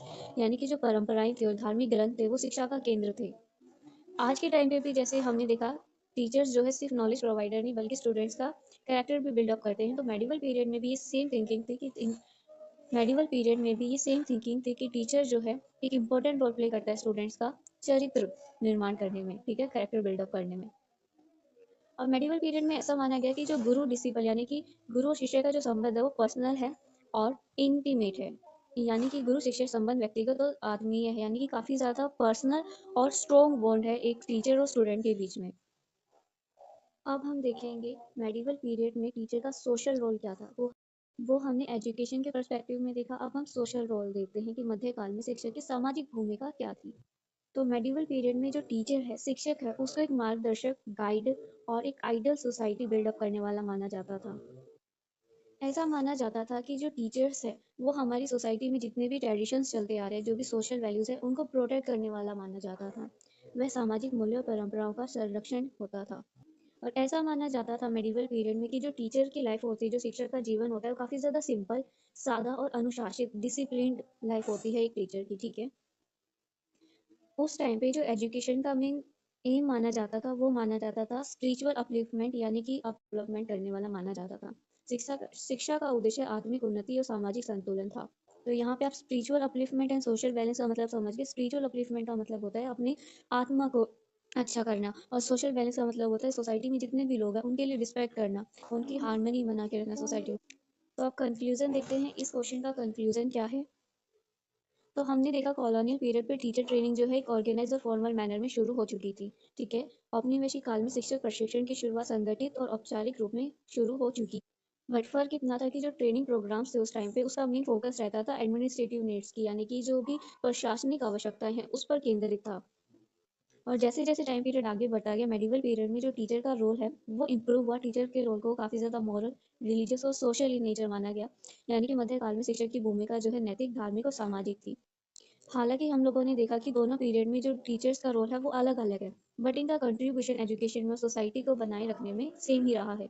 दोनों काल में शिक्षक की भूमिका भिन्न होते होने के बावजूद भी शिक्षा और समाज के विकास में उनका सेम महत्वपूर्ण रहा है। अब हमारा फिफ्थ क्वेश्चन हमारा आता है, the secondary education commission 1952 was established by the government of India to advise on reform in social education. What major problems of Indian school teachers were identified by the commission? यानी कि माध्यमिक शिक्षा आयोग की स्थापना भारत सरकार द्वारा स्कूली शिक्षा के सुधार पर सलाह देने के लिए की गई थी। आयोग ने भारतीय स्कूलों की शिक्षा में कौन कौन सी प्रमुख समस्याओं को चिन्हित किया है, बताइए। इसी का अल्टरनेटिव क्वेश्चन है, how was the role of teacher defined by the university education commission and the secondary education commission in independent India, analyse with argument. स्वतंत्र भारत में गठित विश्वविद्यालय शिक्षा आयोग एवं माध्यमिक शिक्षा आयोग द्वारा अध्यापक की भूमिका को किस प्रकार पुनर्परिभाषित किया गया है, तर्क सही बताइए। तो सबसे पहले हम क्वेश्चन का इंट्रोडक्शन देखते हैं कि इंट्रोडक्शन क्या रहेगा। तो इंडिपेंडेंस के बाद क्या हुआ, एजुकेशन सिस्टम को रिस्ट्रक्चर करने की काफ़ी ज़्यादा इम्पोर्टेंस फील हुई। स्वतंत्रता के बाद भारत में शिक्षा व्यवस्था के पुनर्गठन की आवश्यकता महसूस की गई, और इसी रिस्ट्रक्चर करने की एम से यूनिवर्सिटी एजुकेशन कमीशन और सेकेंडरी एजुकेशन कमीशन को इस्टेब्लिश किया गया। इसी उद्देश्य से विश्वविद्यालय शिक्षा आयोग जो कि 1948 और माध्यमिक शिक्षा आयोग जो 1952 में इनका गठन किया गया। जो हमारा कमीशन है, सेकेंडरी एजुकेशन कमीशन, इसका मेन रोल ये माना गया कि काफ़ी ज़्यादा डेप्थ में बताता है स्कूल की एजुकेशन को, और टीचर्स की कंडीशन को काफ़ी ज़्यादा डेप्थ में देखता है। माध्यमिक शिक्षा आयोग जो 1952 में इस्टेब्लिश किया गया ने विशेष रूप से स्कूली शिक्षा और शिक्षकों की स्थिति का गहन अध्ययन किया है। डेप्थ में देखा है कि स्कूल की एजुकेशन कैसी है, टीचर्स की कंडीशन कैसी है, ये इन्होंने काफ़ी ज़्यादा डीपली देखा है। और इस कमीशन ने सिर्फ यही नहीं देखा कि टीचर्स के साथ क्या प्रॉब्लम्स हो रही हैं, टीचर्स के साथ क्या प्रॉब्लम्स हो रही है, इसके साथ साथ उन्होंने ये देखा कि नए मैनर में, यानी कि टाइम के अकॉर्डिंग, लोकल नीड्स के अकॉर्डिंग टीचर का क्या रोल रहने वाला है, उसको भी इन्होंने आइडेंटिफाई किया है। इन आयोगों ने न केवल शिक्षकों की समस्या को चिन्हित किया है, बल्कि अध्यापक की भूमिका को नए रूप में परिभाषित किया है। मेन डिस्कशन, हम मेन कंटेंट देखते हैं क्वेश्चन का। अब हम देखते हैं जो हमारा कमीशन है, सेकेंडरी एजुकेशन कमीशन, इसने टीचर्स की मेजर प्रॉब्लम्स क्या बताई हैं। ठीक है, माध्यमिक शिक्षा आयोग जो 1952 में इस्टेब्लिश हुआ, इसने शिक्षक की क्या समस्याएं बताई हैं उसको देखते हैं। पहला उन्होंने प्रॉब्लम बताया लैक ऑफ ट्रेनिंग के बारे में, यानी प्रशिक्षण की कमी। उनका कहना है कि काफ़ी सारे ऐसे टीचर्स अपॉइंट किए गए हैं जिनको प्रोफेशनल ट्रेनिंग ही नहीं प्रोवाइड की गई है, उनको नॉलेज ही नहीं है सब्जेक्ट की, ना टीचिंग मेथड की, ना साइकोलॉजी, स्टूडेंट्स की साइकोलॉजी की भी उन्हें जो है समझ नहीं है। अनेक शिक्षक बिना पर्याप्त व्यावसायिक प्रशिक्षण के नियुक्त थे, और शिक्षण विधियों और बल मनोविज्ञान का अभाव पाया गया, यानी कि कई सारे टीचर्स जो हैं ऐसे अपॉइंट किए गए थे जिनको प्रॉपर ट्रेनिंग भी नहीं थी, ना नॉलेज थी, ना साइकोलॉजी के बारे में कुछ पता था। सेकेंड प्रॉब्लम उन्होंने बताई लो salary and insecure service condition. तो उन्होंने ये प्रॉब्लम भी आइडेंटिफाई करी कि टीचर्स को काफ़ी ज़्यादा कम सैलरी प्रोवाइड करी जा रही है और कोई क्लियर सिस्टम भी नहीं है प्रमोशन का, जॉब सिक्योरिटी का, जिसकी वजह से टीचर्स के बीच में इंटरेस्ट कम होता जा रहा है और डिससेटिस्फेक्शन भी नहीं है उन्हें। जब किसी को अपनी जॉब से सेटिस्फेक्शन होगी, इंटरेस्ट होगा, तभी तो वो अच्छे से अपना काम कर पाएगा ना। तो दूसरा उन्होंने क्या प्रॉब्लम बताई, निम्न वेतन और असुरक्षित सेवा शर्तें। थर्ड प्रॉब्लम उन्होंने बताई डिक्लाइन सोशल प्रेस्टीज, यानी कि टीचर्स को जो है जितनी ज़्यादा रिस्पेक्ट मिलनी चाहिए उतनी रिस्पेक्ट उस टाइम पे नहीं मिल रही थी। और जितने भी टैलेंटेड यूथ थे, जितने भी इंटेलिजेंट बच्चे थे, वो टीचिंग प्रोफेशन की ओर अट्रैक्टेड ही नहीं थे। हिंदी में यानी कि सामाजिक प्रतिष्ठा में गिरावट, शिक्षकों को समाज में अपेक्षित सम्मान नहीं मिल रहा था, प्रतिभा युवा शिक्षक पेशे की ओर आकर्षित नहीं हो रहे थे। क्यों नहीं हो रहे थे? सैलरी कम मिल रही है और इसी की वजह से सैलरी क्यों नहीं हो रहे थे अट्रैक्टिव? क्योंकि सैलरी कम मिल रही है, रिस्पेक्ट कम मिल रही है इस प्रोफेशन को, और जो प्रेस्टीज थी सोसाइटी की वो भी काफ़ी ज़्यादा कम कर दी गई थी। नेक्स्ट प्रॉब्लम हमें बताई गई कि एक्सेसिव ओवरलोड, कार्यभार काफ़ी ज़्यादा दिया गया था उस टाइम पे टीचर्स को। एक तो काफ़ी ज़्यादा ट्रेनिंग पीरियड्स दिए गए थे और दूसरा नॉन एकेडमिक ड्यूटीज़ में काफ़ी ज़्यादा इन्वॉल्व रहते थे टीचर्स, जिसकी वजह से जो क्वालिटी ऑफ टीचिंग वो प्रोवाइड कर सकते थे वो भी नहीं प्रोवाइड कर पाते थे। ठीक है, शिक्षकों पर अत्यधिक कक्षाएं और गैर शैक्षणिक कार्य लादे जाते थे, इससे शिक्षण की गुणवत्ता प्रभावित होती थी। आगे प्रॉब्लम वो बताते हैं कि टीचिंग के रिसोर्सेज भी कम है टीचर्स पर। स्कूल्स में जो है हमें लाइब्रेरीज देखने को नहीं मिलती, लैब्स नहीं देखने को मिलती और टीचिंग एड्स भी हमें देखने को नहीं मिलते, जिसकी वजह से जो टीचर है उसकी जो एबिलिटी है क्वालिटी ऑफ टीचिंग प्रोवाइड करवाना वो अनेबल था, क्योंकि रिसोर्सेज नहीं है उसके पास। तो शिक्षक संस्थान का अभाव, विद्यालय में पुस्तकालय, प्रयोगशाला और असहयोग सामग्री की कमी थी, शिक्षक अपनी क्षमता का पूर्ण उपयोग नहीं कर पा रहा था। अब हम देखेंगे कि जो यूनिवर्सिटी एजुकेशन कमीशन है उसने टीचर के रोल को कैसे रीडिफाइन किया है। उनके अकॉर्डिंग टीचर का रोल कैसा होना चाहिए वो हम देखते हैं। विश्वविद्यालय शिक्षा आयोग जो कि 1948 में इस्टेब्लिश किया गया था, उसके द्वारा अध्यापक की भूमिका कैसे परिभाषित की गई है वो देखते हैं। तो हम देखते हैं कि यूनिवर्सिटी एजुकेशन कमीशन के अकॉर्डिंग टीचर का क्या रोल रहता है, कैसे उन्होंने टीचर की भूमिका को परिभाषित किया है। तो उनका कहना है कि जो टीचर का रोल है वो सिर्फ एजुकेशन प्रोवाइड करना नहीं है, बल्कि एजुकेशन को क्रिएट करना है। ठीक है, यानी अध्यापक का काम केवल ज्ञान देना नहीं है, बल्कि ज्ञान का सर्जन करता माना गया है। और वो क्रिएटर ऑफ नॉलेज कैसे है? क्रिएटर ऑफ नॉलेज है क्योंकि वो अलग अलग आइडियाज़ को क्रिएट करता है, अंडरस्टैंडिंग को क्रिएट करता है अपनी रिसर्च से, अपने एक्सपीरियंस से, इन सब से जो है वो एजुकेशन को क्रिएट भी करता है। नेक्स्ट है teacher were interested with the role of research, reflection and intellectual leadership, यानी कि उस टाइम पे जो है सॉरी यानी कि यूनिवर्सिटी एजुकेशन कमीशन के अकॉर्डिंग टीचर का जो रोल है वो काफ़ी ज़्यादा इंपॉर्टेंट माना गया। टीचर को रिस्पॉन्सिबिलिटी दी गई रिसर्च करने की, रिफ्लेक्शन करने की और स्टूडेंट्स के अंदर इंटेलेक्चुअल लीडरशिप प्रोवाइड करने की, यानी कि उनके अंदर थिंकिंग करने की, अंडरस्टैंडिंग, अच्छा राइटिशियस थिंकिंग डेवलप की गई। ठीक है, teachers were seen as developer of moral and intellectual awareness among students के अंदर मॉरल वैल्यूज डेवलप करना टीचर का काम माना गया। उनके अंदर इंटेलेक्चुअल अवेयरनेस, यानी कि अच्छे तरीके से सोचने की, सही गलत की समझ की जो अवेयरनेस है, जो कैपेबिलिटी है, वो टीचर की रिस्पॉन्सिबिलिटी माना गया। शिक्षक को अनुसंधान, चिंतन और बौद्धिक महत्व की भूमिका सौंप दी गई। शिक्षक को विद्यार्थियों में नैतिक और बौद्धिक चेतना विकसित करने वाला बताया गया है। अब हम देखेंगे सेकेंडरी एजुकेशन कमीशन जो 1952 में इस्टेब्लिश हुआ था, उसने अध्यापक की क्या भूमिका परिभाषित की है वो देखते हैं। तो इसके अकॉर्डिंग टीचर को ऐसा देखा गया कि स्टूडेंट के होलिस्टिक डेवलपमेंट करता है, ओवरऑल डेवलपमेंट करता है, फिजिकल, मेंटल, ये सारा डेवलपमेंट जो है टीचर करता है। तो इसके अकॉर्डिंग टीचर का रोल माना गया होलिस्टिक डेवलपमेंट करना, स्टूडेंट्स का होलिस्टिक डेवलपमेंट करना, यानी कि ओवरऑल डेवलपमेंट करना, उसको फिजिकली, मेंटल, सोशल सारी कैपेबिलिटीज उसके अंदर प्रोवाइड करवाना टीचर की रिस्पॉन्सिबिलिटी माना गया। शिक्षक को विद्यार्थियों का सर्वांगीण विकास करने का उत्तरदायी माना गया। इस कमीशन के अकॉर्डिंग टीचर का जो मेन रोल माना गया वो गाइड माना गया, एक मार्गदर्शक का रोल माना गया, मोटिवेटर, कैरेक्टर बिल्डर का काम जो है वो टीचर का माना गया। अध्यापक को मार्गदर्शक, प्रेरक और चित्र निर्माता की भूमिका दी गई। Teachers were viewed as instruments for the development of democratic values and civic consciousness, ऐसा माना गया टीचर्स का जो मेन रोल माना गया वो माना गया कि डेमोक्रेटिक वैल्यूज का डेवलपमेंट करना, democratic values like equality, freedom, दूसरे के लिए रिस्पेक्ट, इन सब का डेवलपमेंट करना भी टीचर की रिस्पॉन्सिबिलिटी माना गया। और सिविक कॉन्साइसनेस, यानी कि स्टूडेंट्स को उनके पॉलिटिकल राइट्स के बारे में अवेयर करना, उनका राइट्स क्या है, उनकी ड्यूटीज़ क्या है, इन सब की अवेयरनेस करवाना भी टीचर की रिस्पॉन्सिबिलिटी माना गया। शिक्षक को लोकतांत्रिक मूल्य और नागरिक चेतना के विकास का माध्यम माना गया, यानी कि एक स्टूडेंट कैसे रिस्पॉन्सिबल सिटीजन बन सकता है, उसका उसकी जो रिस्पॉन्सिबिलिटी है वो भी टीचर की मानी गई। इस कमीशन का मेन फोकस था टीचर की ट्रेनिंग प्रोवाइड करने में, टीचर्स को ट्रेनिंग प्रोवाइड करना और उनकी सर्विसेज लाइक जॉब्स, उनकी जॉब सिक्योरिटी, सैलरीज, इन सब में इम्प्रूवमेंट करने पर बल दिया गया है इस कमीशन ने। हम देखते हैं ये जो दोनों कमीशन है उनके पर्सपेक्टिव को कंपेयर करते हैं कि किसका कैसा है। ठीक है, दोनों आयोगों के दृष्टिकोण का तुलनात्मक विश्लेषण। तो यूनिवर्सिटी ऑफ एजुकेशन कमीशन ने मेन फोकस रखा है टीचर का हायर एजुकेशन में इंटेलेक्चुअल रोल है, यानी कि स्टूडेंट्स के अंदर थिंकिंग, अंडरस्टैंडिंग, वो सही गलत की में पहचान कर सके, इस सब का रोल माना गया टीचर का। इसके अकॉर्डिंग यूनिवर्सिटी ऑफ एजुकेशन के अकॉर्डिंग विश्वविद्यालय शिक्षा आयोग ने उच्च शिक्षा में शिक्षक का बौद्धिक भूमिका पर बल दिया गया है। और वहीं दूसरी ओर सेकेंडरी एजुकेशन कमीशन माध्यमिक शिक्षा आयोग ने स्कूली स्तर पर शिक्षा की नैतिक और सामाजिक भूमिका को प्रमुख माना, यानी कि सेकेंडरी एजुकेशन कमीशन ने हाईलाइट करा है टीचर के रोल को मॉरल और सोशल रोल के लिए। हालांकि हम ओवरऑल ये देख सकते हैं कि दोनों कमीशन ने ये एक्सेप्ट किया है कि जो टीचर है वो सेंट्रल फाउंडेशन है, सेंटर बेस है हमारी नेशन बिल्डिंग का। यानी कि हालांकि दोनों कमीशन ने ये एक्सेप्ट किया है कि जो टीचर है उसका मेन रोल, यानी कि जो नेशन बिल्डिंग है उसमें टीचर का सेंटर रहता है, उसका टीचर का बेस रहता है। ठीक है, दोनों आयोगों ने शिक्षा को राष्ट्र निर्माण का केंद्रीय आधार स्वीकार किया है कि हाँ, किसी भी नेशन को बिल्डअप करने में जो मेन रोल रहता है, जो मेन बेस रहता है, वो हमारे टीचर्स ही रहते हैं, क्योंकि वही आने वाली जनरेशन का माइंडसेट डिसाइड करते हैं। Students, this is your another question of give away, question number 2।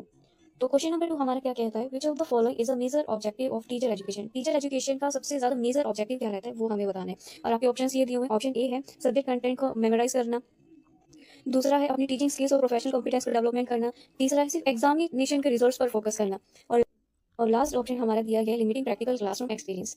तो स्टूडेंट्स बताइए इसका क्वेश्चन का आंसर क्या रहेगा। अब हमारा क्वेश्चन है, explain the major provisions of NEP 2020 related to teacher education and its impact on the teaching profession. यानी कि हमें एनईपी पॉलिसी के बारे में बताना है जो रिलेट करती है टीचर एजुकेशन से, और हमें बताना है कि एनईपी पॉलिसी का टीचिंग प्रोफेशन पर क्या इम्पैक्ट पड़ा है। इन हिंदी, शिक्षक शिक्षा से संबंधित एनईपी पॉलिसी के प्रावधानों और शिक्षण पेशे पर इसका क्या प्रभाव पड़ा है उसकी व्याख्या करनी है। इसी का ऑल्टरनेटिव क्वेश्चन है हमारा, explain the main features of the NEP, यानी कि नेशनल एजुकेशन पॉलिसी 2020 में जो लागू करी गई थी उसकी विशेषताओं को हमें स्पष्ट करना है। तो नेशनल एजुकेशन पॉलिसी जो 2020 में लागू करी गई थी, इसका हमारे इंडिया की एजुकेशन पॉलिसी में काफी ज्यादा इंपॉर्टेंट रोल रहा है। राष्ट्रीय शिक्षा नीति 2020 स्वतंत्र भारत की एक महत्वपूर्ण शिक्षा नीति है। इस ये जो एनईपी पॉलिसी थी, इसका मेन ऑब्जेक्टिव था हमारी क्वालिटी, इक्वालिटी और एजुकेशन के रेलेवेंस को इंप्रूव करना। इस नीति का उद्देश्य शिक्षा की गुणवत्ता, समानता और प्रासंगिकता में सुधार करना है। एनईपी पॉलिसी में जो मेन सेंटर रखा गया है वो टीचर एजुकेशन को रखा गया है। शिक्षक शिक्षा को इस नीति में केंद्रीय स्थान दिया गया है। इस पॉलिसी के तहत ऐसा कहा गया है कि जब तक हमारे पास वेल ट्रेन टीचर्स नहीं होंगे, क्वालिफाइड टीचर्स नहीं होंगे, तब तक हमारी एजुकेशन की क्वालिटी इंप्रूव होना पॉसिबल नहीं है। नीति का मानना है कि योग्य और प्रशिक्षित शिक्षक के बिना गुणवत्तापूर्ण शिक्षा संभव नहीं है। अब हम ये डिस्कशन करते हैं कि हम हमारे आंसर में जो हम विवेचना करेंगे वो कैसे क्या लिखेंगे। Major provisions of the national education policy 2020 related to teacher education. तो जैसा कि हमने देखा, एनईपी पॉलिसी जो 2020 में लागू करी गई थी, इसका मेन काम था टीचर एजुकेशन के ऊपर अपने प्रोविजंस को प्रोवाइड करवाना। इसमें इसका फर्स्ट प्रोविजन ये था 4 year integrated teacher education programme, यानी कि 4 साल के लिए इंटीग्रेटेड टीचर एजुकेशन प्रोग्राम इन्होंने स्टार्ट करा था टीचर बनने के लिए। ठीक है, 4 वर्षीय एकीकृत अध्यापक शिक्षा कार्यक्रम, शिक्षक बनने के लिए 4 वर्षीय एकीकृत अध्यापक शिक्षा कार्यक्रम को अनिवार्य मानने का प्रावधान किया गया। इसके तहत आपको ये कहा गया कि आपको इस 4 वर्षीय प्रोग्राम में सब्जेक्ट नॉलेज प्रोवाइड करी जाएगी, टीचिंग स्किल्स बताई जाएगी और प्रैक्टिकल ट्रेनिंग दी जाएगी। इस कार्यक्रम में विषय ज्ञान, शिक्षण शैली और व्यवहारिक प्रशिक्षण का समन्वय किया गया है। दूसरा इस पॉलिसी का प्रोविजन ये था कि जो टीचर एजुकेशन इंस्टीट्यूशन है उनकी क्वालिटी को इंश्योर करना, शिक्षक शिक्षा संस्थान की गुणवत्ता का सुनिश्चित करना। इसमें ये बोला गया जो टीचर एजुकेशन इंस्टीट्यूशन है जिनकी क्वालिटी लो है उनको बंद कर दिया जाएगा, और सिर्फ वही ऑर्गेनाइजेशंस, वही इंस्टीट्यूशंस को अलाउ किया गया टीचर एजुकेशन प्रोवाइड करना जिनकी क्वालिटी अच्छी थी, जो रिकॉग्नाइज थे गवर्नमेंट के द्वारा। केवल मान्यता प्राप्त और गुणवत्तापूर्ण संस्थानों को ही अध्यापक शिक्षक देने की अनुमति दी गई एनईपी पॉलिसी। थर्ड है हमारा emphasis on continuous professional development, यानी कि निरंतर व्यावसायिक विकास पर बल। इसके अंडर ये था कि टीचर बनने के लिए मैंडेटरी कर दिया गया रेगुलर ट्रेनिंग्स लेना और स्किल डेवलपमेंट करते रहना। प्रत्येक शिक्षक के लिए नियमित प्रशिक्षण और कौशल विकास अनिवार्य किया गया। ऐसा नहीं कि कोई टीचर अपनी मर्जी से मना कर दे कि वो अब स्किल्स डेवलपमेंट करना नहीं चाहता है, तो ऐसा नहीं था। सभी टीचर्स के लिए मैंडेटरी कर दिया कि वो इन सर्विस वर्किंग होने के बाद भी उन्हें अपनी ट्रेनिंग्स लेनी पड़ेंगी, अपनी स्किल्स को डेवलप करना पड़ेगा। इस प्रोविजन को लागू करने का मेन एम ये था कि टीचर्स को जो है न्यू टीचिंग मेथड से कनेक्ट करवाएं, टेक्नोलॉजिकल नॉलेज से उन्हें अवेयर करवाएं, शिक्षक को नवीन शिक्षण विधियां और तकनीकी ज्ञान से जोड़ने पर इसका बल दिया गया था। नेक्स्ट प्रोविजन ये रखा गया कि टीचर की रिक्रूटमेंट और प्रमोशन में ट्रांसपेरेंसी रखी गई। अरेंजमेंट्स ऐसी बनाई गई कि टीचर जो है मेरिट और कॉम्पिटेंस के बेस पर अपॉइंट किए जाएंगे। जो टीचर कैपेबल होगा, जिसमें स्किल्स होंगे, जिसके पास नॉलेज होगी, वही टीचर अपॉइंट किया जाएगा, वही टीचर की प्रमोशन की जाएगी। भर्ती और पदोन्नति में पारदर्शिता लाई गई, ट्रांसपेरेंसी लाई गई। और प्रमोशन में किसी भी टीचर के प्रमोशन के लिए मेन इंपॉर्टेंट क्या रखा गया, उसकी परफॉर्मेंस और कंटिन्यूस प्रोफेशनल डेवलपमेंट को इंपॉर्टेंस दी गई। पदोन्नति में प्रदर्शन और निरंतर विकास को महत्व दिया गया। तो ये सारे प्रोविजंस ये सारे प्रोविजंस थे जो एनईपी पॉलिसी ने प्रोवाइड किए थे। अब हम देखते हैं एनईपी पॉलिसी का टीचिंग प्रोफेशन पर क्या इंपैक्ट पड़ा, उसकी ये सारे प्रोविजंस जब फॉलो किए गए फिर क्या इंपैक्ट हमें देखने को मिलता है, वो देखते हैं क्या क्या प्रभाव आते हैं। तो जैसा कि हमने पहले देखा था कि टीचिंग प्रोफेशन को प्रेस्टीज जो दी जाती थी वो कम कर दी गई थी, बट जब से एनईपी पॉलिसी के प्रोविजंस को फॉलो किया गया उसके बाद से टीचिंग प्रोफेशन को प्रेस्टीज मिलने शुरू हो गई, काफ़ी ज़्यादा इंक्रीज हुई। कैसे इंक्रीज हुई? क्योंकि एक तो स्ट्रिक्ट क्वालिफिकेशन प्रोवाइड कर दी गई थी कि जो इंसान कैपेबल होगा, जिसके पास नॉलेज होगी, वही टीचर बन पाएगा। तो इसकी वजह से टीचिंग प्रोफेशन में काफ़ी ज़्यादा रिस्पेक्ट हमें देखने को मिलती है। तो नेक्स्ट हमें देखने को मिलता है टीचर्स की कॉम्पिटेंस, उनकी कैपेबिलिटी और उनकी जो स्किल्स है उसमें भी हमें इंप्रूवमेंट देखने को मिलता है। वो कैसे इंप्रूवमेंट देखने को मिलता है? क्योंकि एनईपी के तहत ट्रेनिंग सच्ची प्रोवाइड करी गई, और ट्रेनिंग सच्ची प्रोवाइड करी गई तो टीचर्स की जो कैपेबिलिटी थी, जो कॉन्फिडेंस था, वो बूस्ट हुआ है। ठीक है, यानी कि शिक्षकों की दक्षता में सुधार देखने को मिलता है। जब शिक्षक को एक अच्छा प्रशिक्षण मिलेगा तो उससे अधिक सक्षम होगा, तो वो अधिक सक्षम बनेगा और आत्मविश्वासी बनेगा। फिर हमें देखने को मिलता है कि पढ़ाने के तरीके में भी हमें इंप्रूवमेंट देखने को मिली। Quality of teaching improvement, teaching की जो क्वालिटी थी उसमें भी इंप्रूवमेंट देखने को मिलती है। शिक्षण की गुणवत्ता में सुधार, क्योंकि जो टीचर वेल ट्रेंड होगा, कैपेबल होगा, वही इफेक्टिव तरीके से बच्चों को पढ़ा पाएगा और स्टूडेंट्स का होलिस्टिक डेवलपमेंट, ओवरऑल डेवलपमेंट कर पाएगा। प्रशिक्षित शिक्षक विद्यार्थियों के सर्वांगीण विकास में अधिक प्रभावी भूमिका निभा पाएगा, यानी कि जो टीचर अच्छी ट्रेनिंग ले रखा होगा, जो टीचर स्किल होगा, कैपेबल होगा, नॉलेज होगी जिसको, वही जो है स्टूडेंट का सर्वांगीण विकास कर पाएगा। एनईपी की पॉलिसी के तहत क्या हुआ, जो टेक्नोलॉजी है, इनोवेशंस हैं, उनके बेस पर पढ़ाई जाने लगी। यानी कि जो टीचिंग है वो इनोवेशन और टेक्नोलॉजी के बेस पर होगी। तकनीकी और नवाचार आधारित शिक्षण देने लगे। टीचर्स जो है अब एबल थे कि जो मॉडर्न टेक्नोलॉजी है, इनोवेशन आ रही है, उसके अकॉर्डिंग बच्चों को पढ़ाना। ध्यान, एनईपी पॉलिसी के हमने प्रोविजंस को देखा, यानी कि राष्ट्रीय शिक्षा नीति के क्या क्या प्रावधान थे, और उसके बाद हमने देखा कि टीचिंग प्रोफेशन में उसका क्या क्या इंपैक्ट पड़ा। अब हम देखते हैं कि इनकी फीचर्स क्या थे, इसकी विशेषताएं क्या थी। तो अब हम मेन फीचर्स देखते हैं कि एनईपी नेशनल एजुकेशन पॉलिसी की क्या मेन विशेषताएं थी। ठीक है, सबसे पहले इसकी विशेषता थी बाल केंद्रित शिक्षा प्रणाली, यानी कि चाइल्ड सेंटर एजुकेशन सिस्टम। इसमें क्या था, एक ऐसी एजुकेशन को इन्वॉल्व किया गया जो बच्चे की अंडरस्टैंडिंग पर बेस थी, ना कि कोई रट्टाफिकेशन इसमें इन्वॉल्व किया गया था। यानी कि रट्टाफिकेशन को दूर हटा के इन्होंने एक ऐसी एजुकेशन को रखा था जो बच्चे में अंडरस्टैंडिंग एनहेंस करती है।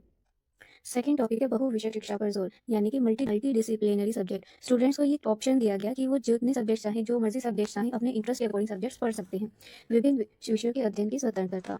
थर्ड पॉइंट है हमारा moral and life skill education, नैतिक और जीवन कौशल शिक्षा। आज के टाइम पे जो हमें एजुकेशन प्रोवाइड करी जाती है वो नॉर्मल सिलेबस कंटेंट नहीं होता, उसके अंदर वैल्यू एजुकेशन, लाइफ स्किल्स, अच्छी बुरी की समझ, सिविक अवेयरनेस तक की हमें जो है नॉलेज हो जाती है। ऐसी एजुकेशन हमें आज के टाइम पे प्रोवाइड होती है। मूल्य शिक्षा, जीवन कौशल और नागरिक चेतना को पाठ्यक्रम में स्थान। लास्ट पॉइंट है हमारा reform in the evolution system, यानी कि मूल्यांकन प्रणाली में सुधार। इसमें ओवरऑल ये बात बोली गई है कि एजुकेशन जो है हमारी, वो सिर्फ और सिर्फ फाइनल एग्जाम पर ही बेस नहीं है। इसके अलावा हमारी जो परफॉर्मेंस है वो कंटिन्यूस और कॉम्प्रिहेंसिव एवोल्यूशन है, यानी कि पढ़ाई के बीच बीच हमारे टेस्ट होते रहते हैं, एक्टिविटीज़ होती रहती है, प्रोजेक्ट्स होते रहते हैं, उस पर भी हमारी परफॉर्मेंस देखी जाती है। प्रशिक्षा केंद्र प्रणाली के स्थान पर सतत और समग्र मूल्यांकन पर बल। अब क्वेश्चन का कंक्लूजन क्या कहता है, निष्कर्ष क्या कहता है, वो देखें। तो जो एनईपी पॉलिसी है, उनके जो प्रोविजंस है, उसकी वजह से क्या हुआ है, टीचर एजुकेशन इफेक्टिव हुआ है और स्ट्रेंथ हुई है उसमें। निष्कर्ष क्या है ये देख लेते हैं कि जो नेशनल एजुकेशन पॉलिसी है 2020 की, इसकी वजह से इसने ऐसे प्रोविजंस लाए हैं जिसकी वजह से जो हमारा टीचर एजुकेशन है वो काफ़ी ज़्यादा इफेक्टिव और स्ट्रेंथ हो चुका है। ठीक है, राष्ट्रीय शिक्षा नीति 2020 ने शिक्षक शिक्षा को मजबूत प्रभावी बनाने के ठोस प्रावधान किए हैं। इस पॉलिसी की वजह से टीचिंग प्रोफेशन में क्वालिटी इंप्रूव हुई है, रिस्पेक्ट प्रेस्टीज मिली है टीचिंग प्रोफेशन को, रिस्पॉन्सिबिलिटीज भी काफ़ी ज़्यादा मिली है टीचिंग प्रोफेशन को। इस नीति से शिक्षण पेशे की गुणवत्ता, प्रतिष्ठा और उत्तरदायित्व में वृद्धि हुई है। The main feature of the policy make education more practical, inclusive and modern, यानी कि इस नीति का जो मेन उद्देश्य माना गया, ये माना गया कि टीचिंग, यानी कि इस पॉलिसी का मेन फीचर ये माना गया कि एजुकेशन को काफ़ी ज़्यादा प्रैक्टिकल कर दिया गया है, इंक्लूसिव कर दिया गया, यानी कि सिर्फ एक सब्जेक्ट इसमें इंक्लूड नहीं रखा गया कि इसी के बारे में हर बच्चा पढ़ेगा। इसमें हर एस्पेक्ट, चाहे वो सोशल हो, मेंटल हो या फिर फिजिकल हो, इसमें हर जो है कंटेंट एड ऑन किया गया है और मॉडर्निटी पे ये बेस है। नीति की प्रमुख विशेषताएं शिक्षा को अधिक व्यवहारिक, समावेशी और आधुनिक बनाती है। एट लास्ट इन्होंने ये कहा है कि एक अच्छा एजुकेशन सिस्टम और एक स्ट्रॉन्ग नेशन तभी पॉसिबल है जब हम टीचर्स को एम्पावर करेंगे। ठीक है, एक सक्षम शिक्षक के माध्यम से ही सक्षम शिक्षा व्यवस्था और सक्षम राष्ट्र का निर्माण संभव है। अब हमारा क्वेश्चन नंबर 7 आता है, आईटीईपी क्या है। आईटीईपी के बारे में बताना है, और बताना है शिक्षक शिक्षा के क्षेत्र में यह कैसी उपयोगी सिद्ध हो सकता है, कि टीचर एजुकेशन में कैसे यूजफुल है, ये हमें बताना है। इसी का ऑल्टरनेटिव क्वेश्चन है, explain the challenges involve in the implementing ITEP. IETP को इम्प्लीमेंट करने में क्या क्या चैलेंजेस आए थे वो हमें बताना है। तो सबसे पहले हम इंट्रोडक्शन देख लेते हैं, प्रस्तावना देख लेते हैं। जैसा कि अभी हमने ऊपर पढ़ा नेशनल एजुकेशन पॉलिसी के बारे में, तो नेशनल एजुकेशन पॉलिसी के तहत टीचर एजुकेशन सिस्टम में काफ़ी ज़्यादा रिफॉर्म्स, सुधार करने के लिए काफ़ी ज़्यादा रिफॉर्म्स हमें देखने को मिलते हैं। राष्ट्रीय शिक्षा नीति 2020 के अंतर्गत शिक्षक शिक्षा में व्यापक सुधार का प्रयास किया गया है। सबसे पहले हमें बताना ITEP क्या है। तो जैसा कि हमने पढ़ा, एनईपी पॉलिसी ने सबसे पहला प्रोविजन ये दिया था कि 4 year integrated teacher education programme होगा, यानी कि 4 वर्षीय एकीकृत अध्यापक शिक्षा कार्यक्रम इसने शुरू किया गया था। तो इसी को हम ITEP कहते हैं। ठीक है, ITEP का मतलब हुआ integrated teacher education programme. Integrated teacher education programme ही हमारा ITEP है। इस प्रोग्राम का मेन ऑब्जेक्टिव ये था कि जो हमारी एजुकेशन है, टीचर एजुकेशन को काफ़ी ज़्यादा क्वालिटेटिव, प्रैक्टिकल, इफेक्टिव बनाना था। इसका उद्देश्य शिक्षक शिक्षा को अधिक गुणवत्तापूर्ण, व्यवहारिक और प्रभावी बनाना है। इस programme integrates and strengthen the entire process of becoming a teacher, यानी कि इस प्रोग्राम की वजह से टीचर बनने के लिए जितनी भी प्रोसेस होती है, लाइक टीचिंग प्रैक्टिसेस, स्किल्स जो प्रोवाइड करी जाती हैं, उन सबको जोड़ा है, वो स्ट्रेंथन किया है। यह कार्यक्रम शिक्षक बनने की पूरी प्रक्रिया को एकीकृत और सुदृढ़ करता है। अब हम एक डिस्कशन करते हैं कि हमारा एक्चुअली में ITEP का मतलब क्या होता है, ITEP है क्या। तो जैसा कि हमने देखा, ITEP क्या है, 4 year integrated teacher education programme है। ITEP क्या है, 4 वर्षीय एकीकृत अध्यापक शिक्षा कार्यक्रम है। अब 4 साल में हमें सिखाया क्या किया जाएगा, इसने जो है क्या इंटीग्रेट किया है, सब्जेक्ट नॉलेज को, हमें सब्जेक्ट नॉलेज प्रोवाइड की जाएगी, टीचिंग स्किल्स हमें सिखाई जाएंगी और प्रैक्टिकल ट्रेनिंग हमें दी जाएगी। इसमें विषय ज्ञान, शिक्षण कौशल और व्यवहारिक प्रशिक्षण को एक साथ जोड़ा गया है। इस प्रोग्राम ने आज की यूथ को एक अपॉर्चुनिटी प्रोवाइड की है, वो डायरेक्ट 12th स्टैंडर्ड के बाद भी टीचर बन सकते हैं। अब 12th के बाद डायरेक्ट टीचर्स कैसे बन सकते हैं, ये 4 ईयर इंटीग्रेटेड टीचर प्रोग्राम को एडॉप्ट करके। यह कार्यक्रम 12वीं के बाद सीधे शिक्षक बनने का अवसर प्रदान करता है। इस प्रोग्राम का मेन एम जो था ये था कि ऐसे टीचर्स को ये लेके आए जो कैपेबल हो, जो ट्रेंड हो, हाई क्वालिटी वाले हो, जिनको नॉलेज हो, स्किल्स हो। इसका उद्देश्य उच्च गुणवत्ता वाले परिशिक्षित और प्रतिबद्ध शिक्षक तैयार करना है। अब हम इसके बेनिफिट्स देखते हैं कि ITEP लाने की वजह से टीचर एजुकेशन में क्या क्या इंप्रूवमेंट्स हुई हैं, क्या क्या उपयोगिताएं हैं इसकी। तो सबसे पहला है improvement in the quality of teacher education, यानी कि टीचर एजुकेशन की क्वालिटी को इसने इंप्रूव किया है। कैसे इंप्रूव किया है, ITEP 4 साल का प्रोग्राम है, तो 4 साल का लॉन्ग टर्म ट्रेनिंग, तो 4 साल की लॉन्ग टर्म ट्रेनिंग जब कोई टीचर लेता है तो इसकी वजह से उसकी अंडरस्टैंडिंग और उसकी कैपेबिलिटी इंक्रीज हो जाती है। शिक्षक शिक्षा की गुणवत्ता में सुधार, दीर्घकालीन प्रशिक्षण से शिक्षक की समझ और दक्षता में बढ़ोतरी होती है। इस प्रोग्राम की वजह से थ्योरेटिकल और प्रैक्टिकल नॉलेज इस्टेब्लिश की। नेक्स्ट है professional orientation from the initial stage, यानी कि प्रारंभिक स्तर पर पेशेवर दृष्टिकोण, यानी कि स्टूडेंट्स को ऐसी टीचिंग प्रोवाइड करवा देना शुरुआत पर ही कि उनका माइंडसेट जो है टीचर बनने का ही हो जाता है। विद्यार्थी शुरू से ही शिक्षक बनने की मानसिकता के साथ प्रशिक्षण प्राप्त करते हैं। और teaching is developed as a respectable and professional occupation, यानी कि टीचिंग जो प्रोफेशन है उसको काफ़ी ज़्यादा प्रेस्टीज मिलने लगी सोसाइटी से भी, और एक प्रोफेशनल ऑक्यूपेशन, यानी इसको सिर्फ जॉब नहीं माना गया, एक प्रोफेशनल के रूप में ही देखा जाने लगा। शिक्षण को एक सम्मानजनक और पेशेवर कार्य के रूप में विकसित किया गया। इसका मेन फीचर एक ये भी आता है कि इस ट्रेनिंग के टाइम पर हमें जो है स्कूल बेस्ड एक्सपीरियंस भी प्रोवाइड किया जाता है, यानी कि विद्यालय आधारित अनुभव भी करवाए जाते हैं। इन शॉर्ट हम कह सकते हैं कि जब हमें ट्रेनिंग प्रोवाइड करवाई जाती है तो उस ट्रेनिंग के टाइम पे हमें जो है स्कूल से भी इंटरेक्शन करवाया जाता है, ताकि जब हम रियल क्लासरूम में जाएं तो उसका एक्सपीरियंस हमें पहले से ही टीचिंग स्किल में मिल जाए। प्रशिक्षण के दौरान विद्यालय से निरंतर संपर्क बना रहता है, वास्तविक कक्षा अनुभव से शिक्षण कौशल में निखार आता है। नेक्स्ट है foundation for continuous professional development, यानी कि एक शिक्षक जो होता है वो कभी सीखना बंद नहीं करता, उसकी आदत होती है, वो हमेशा लाइफ लॉन्ग लर्निंग पर ही रहता है, वो सीखता रहता है अपनी लाइफ में कुछ ना कुछ, और खुद को सेल्फ इवैल्यूएट करता रहता है, खुद पर चेकिंग भी करता है कि वो उसने कितना सीखा है आज तक। अब ये है कि ITEP को जब लाया गया तो इसको इम्प्लीमेंट करने में इतने चैलेंजेस क्यों थे, ITEP को लागू करने पर आने वाली चुनौतियाँ।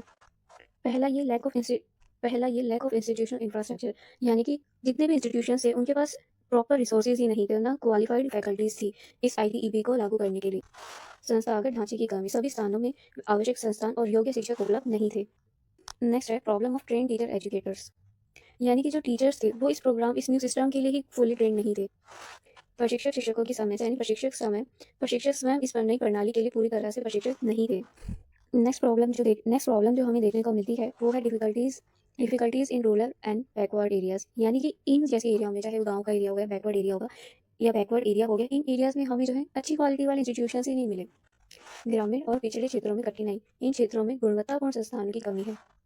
और लास्ट हमारी जो प्रॉब्लम आई वो ये problems during this transition phase ये था कि ओल्ड सिस्टम से एक न्यू सिस्टम की ओर जाना ईजी नहीं लगा। टीचर्स को और स्टूडेंट्स को, इंस्टीट्यूशंस को, इन सबको इस फेज में जाने के लिए थोड़ी एडजस्टमेंट्स चाहिए थी। संक्रमण काल की समस्या, पुरानी शिक्षा व्यवस्था से नई व्यवस्था में परिवर्तन आसान नहीं है, विद्यार्थियों और संस्थानों को समायोजन में समय लगता है। कंक्लूजन देख लेते हैं हमारा कि क्वेश्चन का निष्कर्ष क्या है। निष्कर्ष के रूप में हम ये कह सकते हैं कि आईटीईपी जो है शिक्षा को सशक्त और प्रभावी बनाने में एक महत्वपूर्ण भूमिका निभाई है। यानी कि आईटीईपी जो है एक इम्पोर्टेंट इनिशिएटिव था टीचर की एजुकेशन को स्ट्रॉन्ग और इफेक्टिव बनाने के लिए।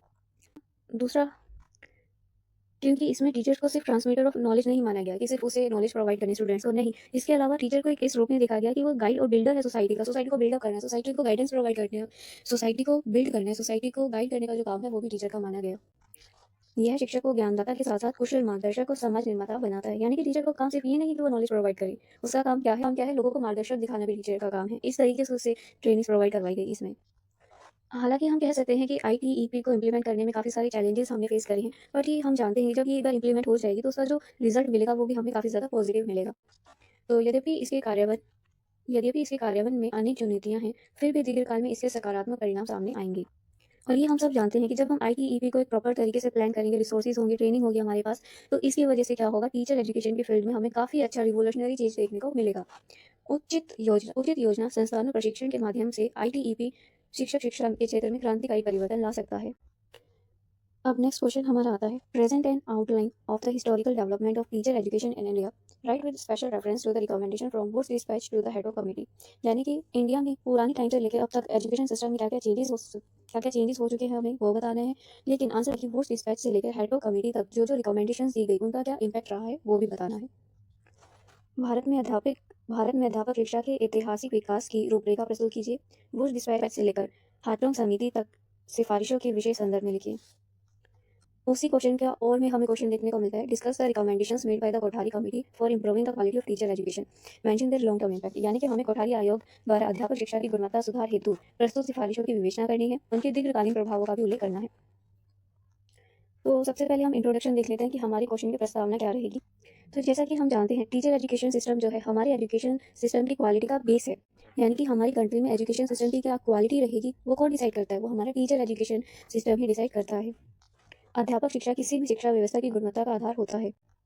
और ये भी बात ध्यान रखने की है कि इंडिया में टीचर एजुकेशन का जो डेवलपमेंट हुआ है वो उस टाइम की हिस्ट्री के टाइम की सिचुएशंस को देखते हुए, एजुकेशन नीड्स को देखते हुए हुआ। भारत में अध्यापक शिक्षा का विकास ऐतिहासिक परिस्थितियों और शैक्षिक आवश्यकताओं के अनुरूप हुआ है। कॉलोनियल पीरियड से लेकर इंडिपेंडेंट इंडिया तक काफ़ी सारी कमीशंस और कमिटीज़ ने अपने अपने सजेशंस दिए हैं कि हम टीचर एजुकेशन को कैसे इंप्रूव कर सकते हैं। औपनिवेशिक काल से औपनिवेशिक काल से लेकर स्वतंत्र भारत तक विभिन्न आयोगों और समितियों ने अध्यापक शिक्षा में सुधार के लिए महत्वपूर्ण सुझाव दिए। वुड्स डिस्पैच से लेकर हैरोल्ड कमेटी और इसके अलावा कोठारी कमीशन तक कंटिन्यूसली ऐसे एफर्ट्स प्रोवाइड किए गए हैं ताकि हमारी टीचर एजुकेशन को हम स्ट्रेंथ कर पाए और एक सिस्टमैटिक वे में उसे इंप्रूव कर पाए। वुड्स डिस्पैच से लेकर हाइड्रोक समिति तथा आगे चलकर कोठारी आयोग तक अध्यापक शिक्षा को व्यवस्थित सुदृढ़ बनाने का प्रयास किया गया है। अब आते हैं हमारे मेन कंटेंट पर कि हमारी मुख्य विवेचना क्या रही। तो सबसे पहले क्वेश्चन में हमसे पूछा गया था, इंडिया में जो टीचर एजुकेशन सिस्टम है वो कैसे डेवलप हुआ है उसको बताना है। इसके रेफरेंस में हमें ये बताना है, वुड डिस्पैच से लेकर हैरोल्ड कमेटी तक हमें बताना है। भारत में अध्यापक शिक्षा का ऐतिहासिक विकास बताना है। तो सबसे पहले हम देखते हैं कि वुड डिस्पैच ने तो बच्चों सबसे पहले हम देखते हैं कि वुड्स डिस्पैच ने हमें क्या रिकमेंडेशन प्रोवाइड करी थी टीचर एजुकेशन के रिगार्ड। उन्होंने कहा था कि एजुकेशन सिस्टम में टीचर ट्रेनिंग काफ़ी ज़्यादा इंपॉर्टेंट रोल प्ले करती है। इन्होंने कहा कि हम अगर हमारे एजुकेशन सिस्टम को इंप्रूव करना चाहते हैं तो उसके लिए अलग अलग इंस्टीट्यूशंस, प्राइमरी के लिए अलग और सेकेंडरी टीचर्स के लिए अलग इंस्टीट्यूशंस को बनाने पर फोकस किया गया। प्राथमिक और माध्यमिक शिक्षकों के लिए पृथक प्रशिक्षण संस्थानों की आवश्यकता बताई गई। इसके अलावा ये भी बताया गया कि टीचर ट्रेनिंग में गवर्नमेंट का भी सपोर्ट काफ़ी ज़्यादा इंपॉर्टेंट होता है। अध्यापक प्रशिक्षण के लिए सरकारी सहायता पर बल दिया गया है। इसकी जो मेन प्रायोरिटी रही है उसकी प्रायोरिटी ये है कि वो रिकमेंडेशंस देना चाहते हैं कि ट्रेन टीचर्स को हमें अपॉइंट करना चाहिए। प्रशिक्षित शिक्षकों की नियुक्ति को प्राथमिकता देने की संस्तुति की गई है। हंटर कमीशन जो 1882 में स्थापित किया गया था उसका योगदान देखें। इस कमीशन ने मेन फोकस रखा कि प्राइमरी एजुकेशन के लिए भी हमें नीड होती है ट्रेन टीचर्स की। प्राथमिक शिक्षा के स्तर पर प्राथमिक शिक्षा के विस्तार के लिए प्रशिक्षित शिक्षकों की आवश्यकता पर बल दिया गया है हंटर कमीशन के द्वारा। और इन्होंने रिकमेंड किया कि टीचर ट्रेनिंग इंस्टीट्यूशंस का जो नंबर है उसको इंक्रीज कर देना चाहिए। अध्यापक प्रशिक्षण संस्थानों की संख्या को बढ़ाने की सिफारिश की गई है। और हंटर कमीशन ने बोला कि लोकल नीड्स के अकॉर्डिंग ट्रेनिंग अरेंजमेंट्स करी जानी चाहिए। स्थानीय आवश्यकताओं के अनुसार प्रशिक्षण व्यवस्था पर जोर दिया गया है। अब है गवर्नमेंट रेजोल्यूशन जो कि 1904 में हुआ सरकारी प्रस्ताव। इसमें क्या किया गया था, इसमें सजेस्ट किया गया था टीचर ट्रेनिंग को काफ़ी ज़्यादा ऑर्गेनाइज और प्रैक्टिकल बनाने के लिए शिक्षक प्रशिक्षण को अधिक संगठित और व्यवहारिक बनाने का सुझाव दिया गया था। इस रेजोल्यूशन ने मेन फोकस अपना रखा टीचिंग मेथड के ऊपर और प्रैक्टिस के ऊपर कि ट्रेनिंग के टाइम पर टीचिंग प्रैक्टिसेस भी प्रोवाइड करवानी चाहिए और टीचिंग मेथड्स भी बताने चाहिए टीचर को। प्रशिक्षण में शिक्षण विधियों और अभ्यास शिक्षण को शामिल करने पर बल दिया गया है। अब हमारे आते हैं सैल्डर कमीशन के बारे में। सैल्डर कमीशन ने हाईलाइट करा है कि सेकेंडरी टीचर्स के लिए हाई लेवल की ट्रेनिंग होनी चाहिए। सैल्डर आयोग माध्यमिक शिक्षकों के लिए उच्च स्तरीय प्रशिक्षण की आवश्यकता बताई गई। जो सैल्डर कमीशन है उसने रिकमेंडेशन दिया है कि यूनिवर्सिटीज़ में जो सैल्डर कमीशन है उसने रिकमेंड किया है कि यूनिवर्सिटीज़ में टीचर एजुकेशन के लिए अलग डिपार्टमेंट होना चाहिए। विश्वविद्यालय में शिक्षक शिक्षा विभाग स्थापित करने की सिफारिश की गई है। अब हम देखते हैं हेड ऑफ कमेटी ने क्या क्या रिकमेंडेशन हमें प्रोवाइड की है। हेड ऑफ समिति की सिफारिशें। ओवरऑल हम ये कह सकते हैं कि जो हेड ऑफ कमेटी है उसने अपना मेन फोकस रखा है टीचर एजुकेशन के लिए टीचर्स का स्टैंडर्ड इंप्रूव करना। यानी कि अब टीचर एजुकेशन में टीचर का स्टैंडर्ड कैसे इंक्रीज होगा, उन्हें अच्छी सर्विस प्रोवाइड कर ट्रेन टीचर्स को सर्विस अच्छे कंडीशन में सर्विसेज प्रोवाइड कर प्रशिक्षित शिक्षकों के लिए बेहतर वेतन और सेवा शर्तों की आवश्यकता है। फिर उन्होंने रिकमेंडेड किया कि जो हमारी ट्रेनिंग इंस्टीट्यूशन है उनकी क्वालिटी भी इंप्रूव करी जानी चाहिए। प्रशिक्षण संस्थानों की गुणवत्ता को सुधार होना चाहिए। है हमारा emphasis on establishing teaching as a distinct and respectable profession. यानी कि टीचिंग को एक जॉब ही नहीं बल्कि एक अच्छे प्रोफेशन के रूप में माना जाना चाहिए, इस पर भी जोर दिया गया है। यानी कि अध्यापक को एक विशिष्ट और सम्मानजनक पेशे के रूप में देखना चाहिए। अब हमारे क्वेश्चन का पार्ट 2 आता है जो बताता है कोठारी कमेटी के रिकमेंडेशंस को।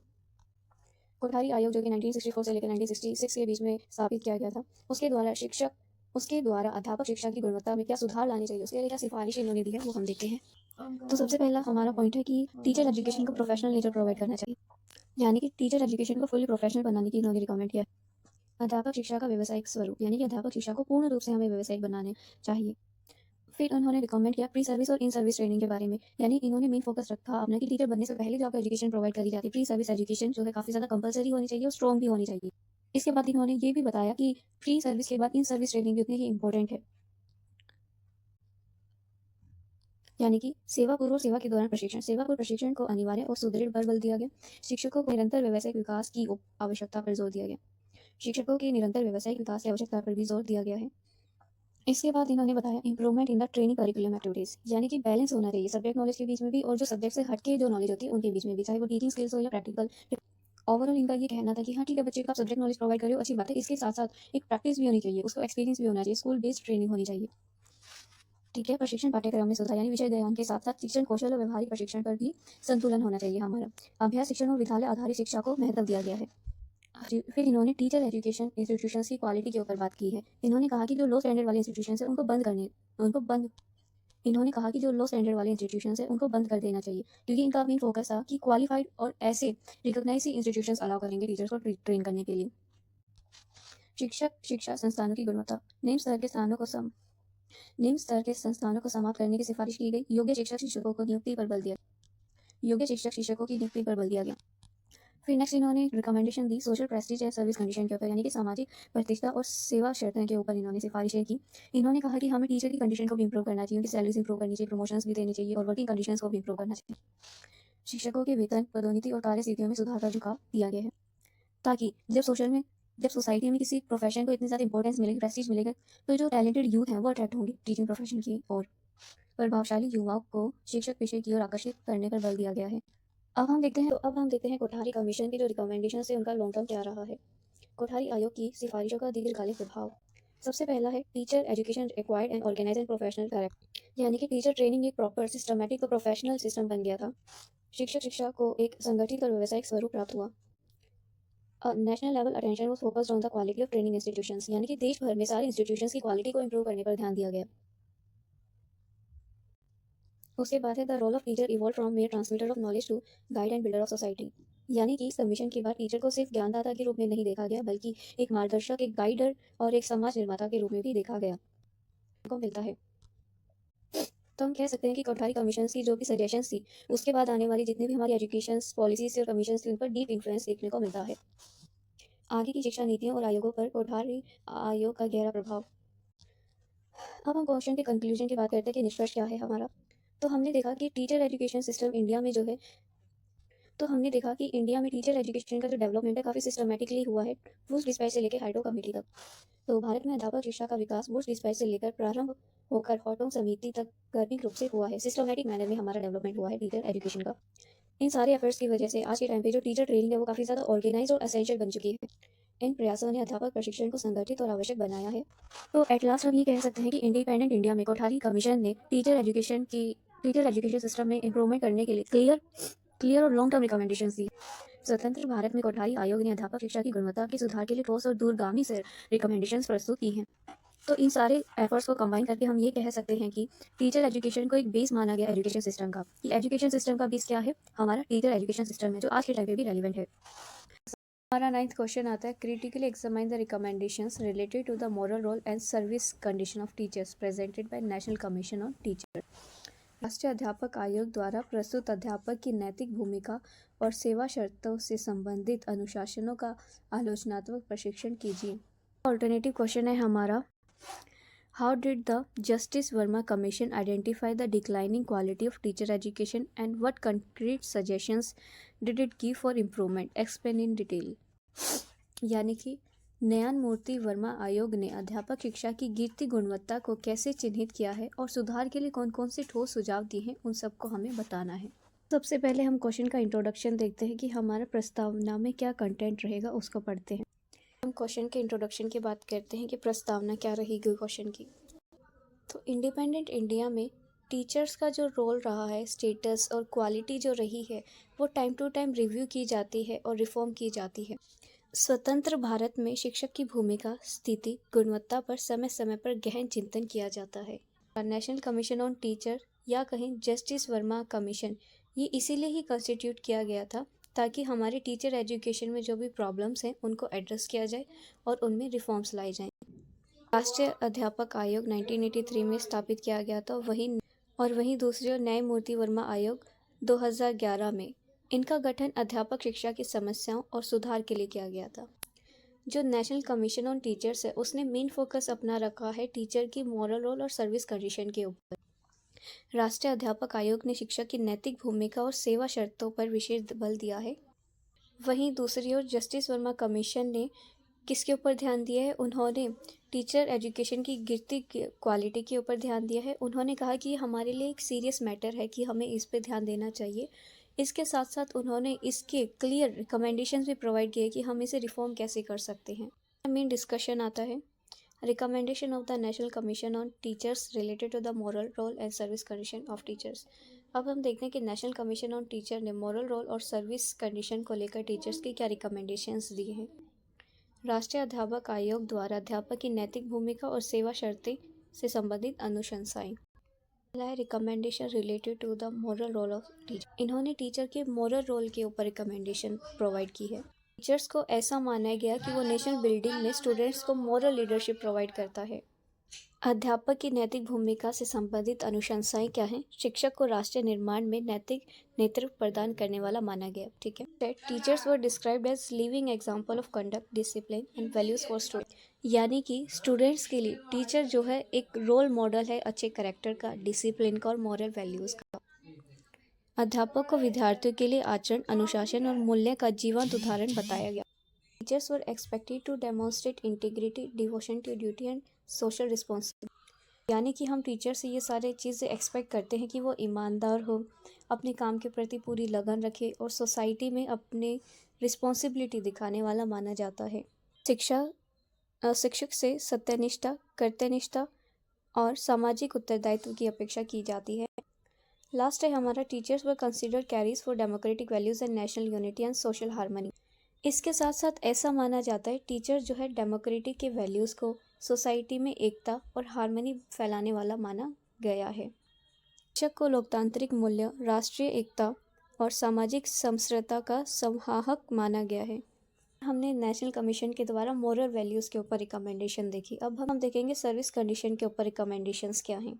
इसमें इन्होंने रिकमेंड किया है टीचर्स की स्टैंडर्ड को इंक्रीज़ करना, यानी कि उन्हें रिस्पेक्टेबल सैलरीज प्रोवाइड करनी चाहिए, इनफ कि वो एक डिसेंट लाइवलीहुड सर्वाइव कर पाएँ। उनके वेतन को सम्मानजनक और जीवन निर्वाह योग्य बनाने की सिफारिश की है। इन्होंने मेन फोकस रखा है अपना क्लियर और ट्रांसपेरेंट सिस्टम होना चाहिए सर्विस के अंदर, जब भी प्रमोशन प्रोवाइड किया जाता है या फिर उन्हें जॉब सिक्योरिटी प्रोवाइड की जाती है। तो सेवा सुरक्षा और पदोन्नति की स्पष्ट और पारदर्शी व्यवस्था पर बल दिया है। बताया गया the need to rationalise workload was highlighted, कि काम का लोड बैलेंस और रीजनेबल बनाने की भी ज़रूरत इन्होंने बताई है। व्यवहार को युक्ति संगत बनाने की आवश्यकता बताई गई है। पॉइंट है हमारा stress was laid on ensuring professional autonomy and dignity for teachers. शिक्षकों के लिए व्यावसायिक स्वतंत्रता और सम्मान सुनिश्चित करने पर जोर दिया गया। टीचर्स को प्रॉपर फ्रीडम होनी चाहिए और उनको डिग्निटी भी प्रोवाइड की जानी चाहिए समाज के द्वारा। सेकेंड पार्ट है हमारा analysing the declining quality of teacher education and suggestion by the justice Verma commission, यानी कि न्यायमूर्ति आयोग द्वारा अध्यापक शिक्षा की गिरती और गुणवत्ता का विश्लेषण और सुझाव क्या दिए उन्होंने ये बताना है। पहले उन्होंने ये बताया कि हमारी जो टीचर एजुकेशन की क्वालिटी है वो क्यों डिक्लाइन हो रही है, उसका मेजर कारण क्या है वो देखते हैं। पहला उन्होंने बताया proliferation of low quality teacher education institutions, यानी कि टीचर ट्रेनिंग के जो इंस्टीट्यूशंस है उन्हीं की गुणवत्ता अच्छी नहीं है, वही लो क्वालिटी के हैं। दूसरा रीज़न उन्होंने बताया कि जो ये बचे कुचे भी हमारे पास इंस्टीट्यूशंस है वो काफ़ी ज़्यादा कमर्शियलाइज हो चुके हैं, प्रॉफिट ओरिएंटेड हो चुके हैं, यानी कि इन इंस्टीट्यूशंस में एजुकेशन कम पैसे कमाने का धंधा ज़्यादा बना लिया है। व्यवसायीकरण और लाभ आधारित प्रशिक्षण संस्थानों का बढ़ाना। पहला रीज़न उन्होंने बताया है कि appointment of inadequately trained teacher in educators. Appointment of inadequately trained teachers यानी कि बिना प्रॉपर ट्रेनिंग के ही एजुकेटर्स को अपॉइंट किया जा रहा था। अपर्याप्त शिक्षकों की नियुक्ति। नेक्स्ट उन्होंने बताया कि उस टाइम पे जो इंस्टीट्यूशंस होते थे उनमें ज़्यादातर थ्योरी पर फोकस किया जाता था, जबकि जो प्रैक्टिकल ओरिएंटेशंस थे उनकी ट्रेनिंग को कम रखा जाता था। प्रशिक्षण में सैद्धांतिकता और अधिक व्यवहारिक की कमी। Weak monitoring mechanism of regulatory bodies, यानी कि जो रेगुलेटरी बॉडीज़ थी उनकी सुपरविज़न और चेकिंग जो है वो कमज़ोर थी। अब उन्होंने इन सब को इम्प्रूव करने के लिए क्या क्या सजेशंस दिए, क्या क्या सुझाव दिए हैं वो हैं। पहला उन्होंने रिकमेंडेशन ये प्रोवाइड किया कि जो लो क्वालिटी वाले एजुकेशन इंस्टीट्यूशंस हैं उनको बंद कर देना चाहिए। संस्थागत सुधार, यानी कि निम्न गुणवत्ता वाले संस्थानों को बंद करने को कहा। इसी रिकमेंडेशन को एक्सपेंड करते हुए उनका कहना है कि जो इंस्टीट्यूशंस है उनका प्रॉपर अप्रूवल होना चाहिए और जो उनकी मॉनिटरी है रेगुलर चेकिंग होनी चाहिए। कठोर मान्यता और निगरानी व्यवस्था लागू करने पर बल दिया है। और नेक्स्ट सजेशन उन्होंने दी है ट्रेनिंग क्वालिटी को इम्प्रूव करना, गुणवत्ता में सुधार, पाठ्यक्रम को व्यवहारिक प्रैक्टिकल विद्यालय बेस्ड स्कूल बेस्ड विद्यालय आधारित और कौशल उन्मुख बनाने का सुझाव दिया है। इनका मेन स्ट्रेस ये रहा है कि जो प्रैक्टिस टीचिंग है, जो एक्सपीरियंस है, जो क्लासरूम बेस्ड ट्रेनिंग होती है उसका ड्यूरेशन इंक्रीज करना चाहिए। अभ्यास शिक्षण की अवधि को बढ़ाने पर जोर दिया है। क्वालिटी ऑफ टीचर एजुकेटर्स, यानी कि शिक्षकों की गुणवत्ता, शिक्षकों की नियुक्ति के लिए उच्च योग्यता मानदंड निर्धारित करने की सिफारिश, यानी कि टीचर एजुकेटर्स की क्वालिटी को इंक्रीज करने के लिए उनके अपॉइंटमेंट्स में हाई क्वालिफिकेशन को रखने की मांग की गई है और उनके कंटिन्यूस प्रोफेशनल डेवलपमेंट पर भी जोर दिया गया है। उनके निरंतर व्यावसायिक विकास की व्यवस्था भी की जानी चाहिए। नेक्स्ट है नेशनल लेवल कोऑर्डिनेशंस, यानी कि टीचर एजुकेशन के लिए पूरे देश में एक स्ट्रॉन्ग और कोऑर्डिनेशन नेशनल फ्रेमवर्क बनाने की सलाह दी है। राष्ट्रीय स्तर पर समन्वय, अध्यापक शिक्षा के लिए एक सशक्त और समन्वय राष्ट्रीय ढांचा विकसित करने का सुझाव दिया है। अब कंक्लूजन देखते हैं हम कि हमारे क्वेश्चन का निष्कर्ष क्या है। नेशनल कमीशन ऑन टीचर्स ने एक आइडियलिस्टिक अप्रोच हमें प्रोवाइड की है टीचर्स की सर्विस कंडीशन को और मोरल रोल को स्ट्रेंथ करने के लिए, और वहीं दूसरी ओर जस्टिस वर्मा कमीशन ने हमें बताया कि हमारी टीचर एजुकेशन की जो क्वालिटी है वो क्यों बढ़ती जा रही है, उसकी प्रॉब्लम्स को बताया है और उनको रिफॉर्म करने की सजेशंस भी इन्होंने प्रोवाइड की हैं। न्यायमूर्ति वर्मा आयोग ने अध्यापक शिक्षा की वास्तविक और गंभीर समस्याओं का स्पष्ट रूप से चिन्हित किया है। The objective of both commission was to enhance the quality, prestige and responsibility of teachers. इन दोनों ही कमीशन की जो मेन ऑब्जेक्टिव रहा है वो रहा है टीचर्स की रिस्पॉन्सिबिलिटी, प्रेस्टीज और क्वालिटी को इंक्रीज करना। दोनों आयोग का उद्देश्य क्या रहा है? शिक्षक की गुणवत्ता, प्रतिष्ठा और उत्तरदायित्व को बढ़ाना। और एट लास्ट हम ये कह सकते हैं कि जब हम इन दोनों कमीशन के रिकमेंडेशंस को फॉलो करेंगे, इम्प्लीमेंट करेंगे, तो इसकी वजह से हमारी टीचर एजुकेशन में रियल इंप्रूवमेंट देखने को मिलेगी और हमारा एजुकेशन सिस्टम स्ट्रेंथ होगा। लास्ट क्वेश्चन हमारा है present and outline of the historical development of teacher education in India with the, ये हम क्वेश्चन ऊपर कर चुके हैं तो हम और का क्वेश्चन देख लेते हैं इसमें क्या है। it as the center point of the education system explain with the example of recommendation of various commissions। तो हम ये क्वेश्चन हमारा मेन है, इसमें हमें बताना है कि जो टीचर एजुकेशन है उसको हम क्यों एजुकेशन सिस्टम का सेंटर मानते हैं, बेस मानते हैं। अलग अलग कमीशंस ने क्या रिकमेंडेशंस दी हैं, उनके एग्जांपल्स को देखते हुए हमें इसका आंसर देना है। तो चलिए सबसे पहले प्रस्तावना को देख लेते हैं, इंट्रोडक्शन देख लेते हैं हमारे क्वेश्चन का क्या रहेगा। तो हम जानते हैं कि अध्यापक शिक्षा किसी भी शिक्षा व्यवस्था की गुणवत्ता का मूल आधार मानी जाती है। टीचर एजुकेशन किसी भी एजुकेशन सिस्टम का बेस माना जाता है। भारत में अध्यापक शिक्षा का ऐतिहासिक विकास औपनिवेशिक काल से में प्रारंभ हो चुका था, यानी कि हमने पढ़ा अभी कि जो डेवलपमेंट है टीचर एजुकेशन का वो कॉलोनियल पीरियड में ही स्टार्ट हो चुका था। अलग अलग कमीशंस ने जो है इसको शेप किया है, अपनी रिकमेंडेशंस प्रोवाइड करके, अपनी गाइडेंस प्रोवाइड करके। आगे चलकर विभिन्न आयोगों और नीतियों ने अध्यापक को शिक्षा प्रणाली का केंद्रीय बिंदु मानते हुए उसकी भूमिका को सुदृढ़ किया है। आगे चलकर हमें देखने को मिलता है कि जितनी भी अलग अलग कमीशंस आती हैं, पॉलिसीज़ आती है, वो क्या करती है, हमारे एजुकेशन सिस्टम में टीचर के रोल को काफ़ी ज़्यादा सेंटर पॉइंट मानकर उसमें इम्प्रूवमेंट करती है। अब हमारा आता है मेन डिस्कशन, मुख्य विवेचना क्या रहेगी हमारी। भारत में अध्यापक शिक्षा का ऐतिहासिक विकास। भारत में, इंडिया में हमारे टीचर एजुकेशन इन इंडिया कैसे डेवलप हुआ है वो देखते हैं हम। सबसे पहले हम देखेंगे वो डिस्पैच क्या रिकमेंड करते हैं। इन्होंने कहा कि हमारे एजुकेशन सिस्टम के लिए टीचर ट्रेनिंग काफ़ी ज़्यादा इम्पोर्टेंट है। किसी भी शिक्षा की व्यवस्था के लिए अध्यापक का रोल काफ़ी ज़्यादा इम्पोर्टेंट रहता है।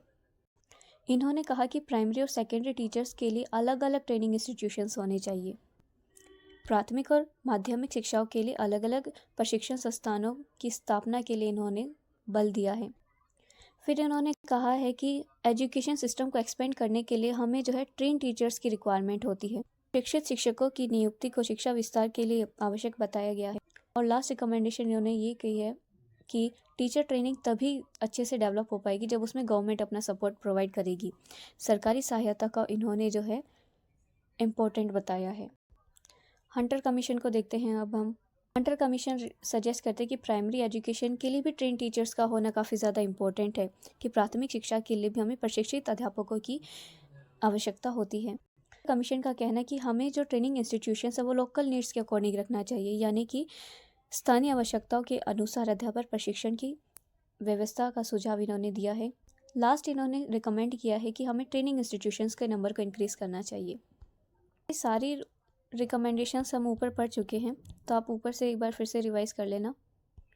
अब हम अपने मेन पॉइंट पर जाते हैं कि हमारा क्वेश्चन क्या कहता है। हमारा मेन क्वेश्चन है कि टीचर को सेंटर पॉइंट क्यों माना जाता है एजुकेशन सिस्टम का।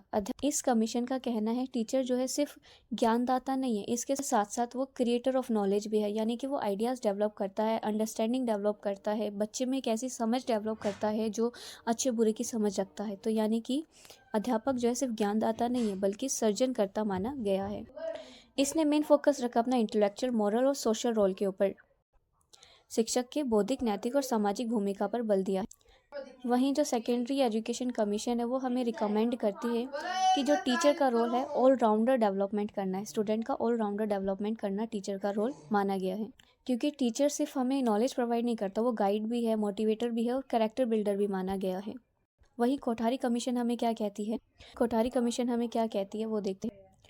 क्वालिटी, हाँ, कोठारी कमीशन हमें ये कहती है अच्छी क्वालिटी की एजुकेशन सिस्टम के लिए हमें अच्छी क्वालिटी के टीचर्स भी होना इम्पोर्टेंट है, क्योंकि अध्यापक को राष्ट्रीय निर्माण का केंद्रीय बिंदु माना गया है। टीचर को consider the central foundation of nation building. एक नेशन बिल्ड करने के लिए जो बेस माना जाता है वो टीचर को माना जाता है।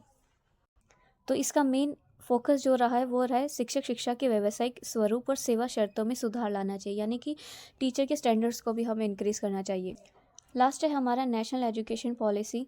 नेशनल एजुकेशन पॉलिसी हमें क्या रिकमेंड करती है कि जो टीचर है वो एजुकेशन रिफॉर्म्स का सेंटर है, कि अगर हम एजुकेशनल में रिफॉर्म्स लाना चाहते हैं तो उसके लिए हमें टीचर्स में भी रिफॉर्म करना पड़ेगा।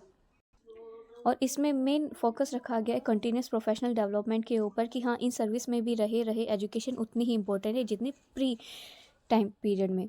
हाई क्वालिटी की ट्रेनिंग्स प्रोवाइड करनी चाहिए टीचर। निरंतर व्यावसायिक विकास और उच्च गुणवत्ता के प्रशिक्षण पर जोर दिया गया।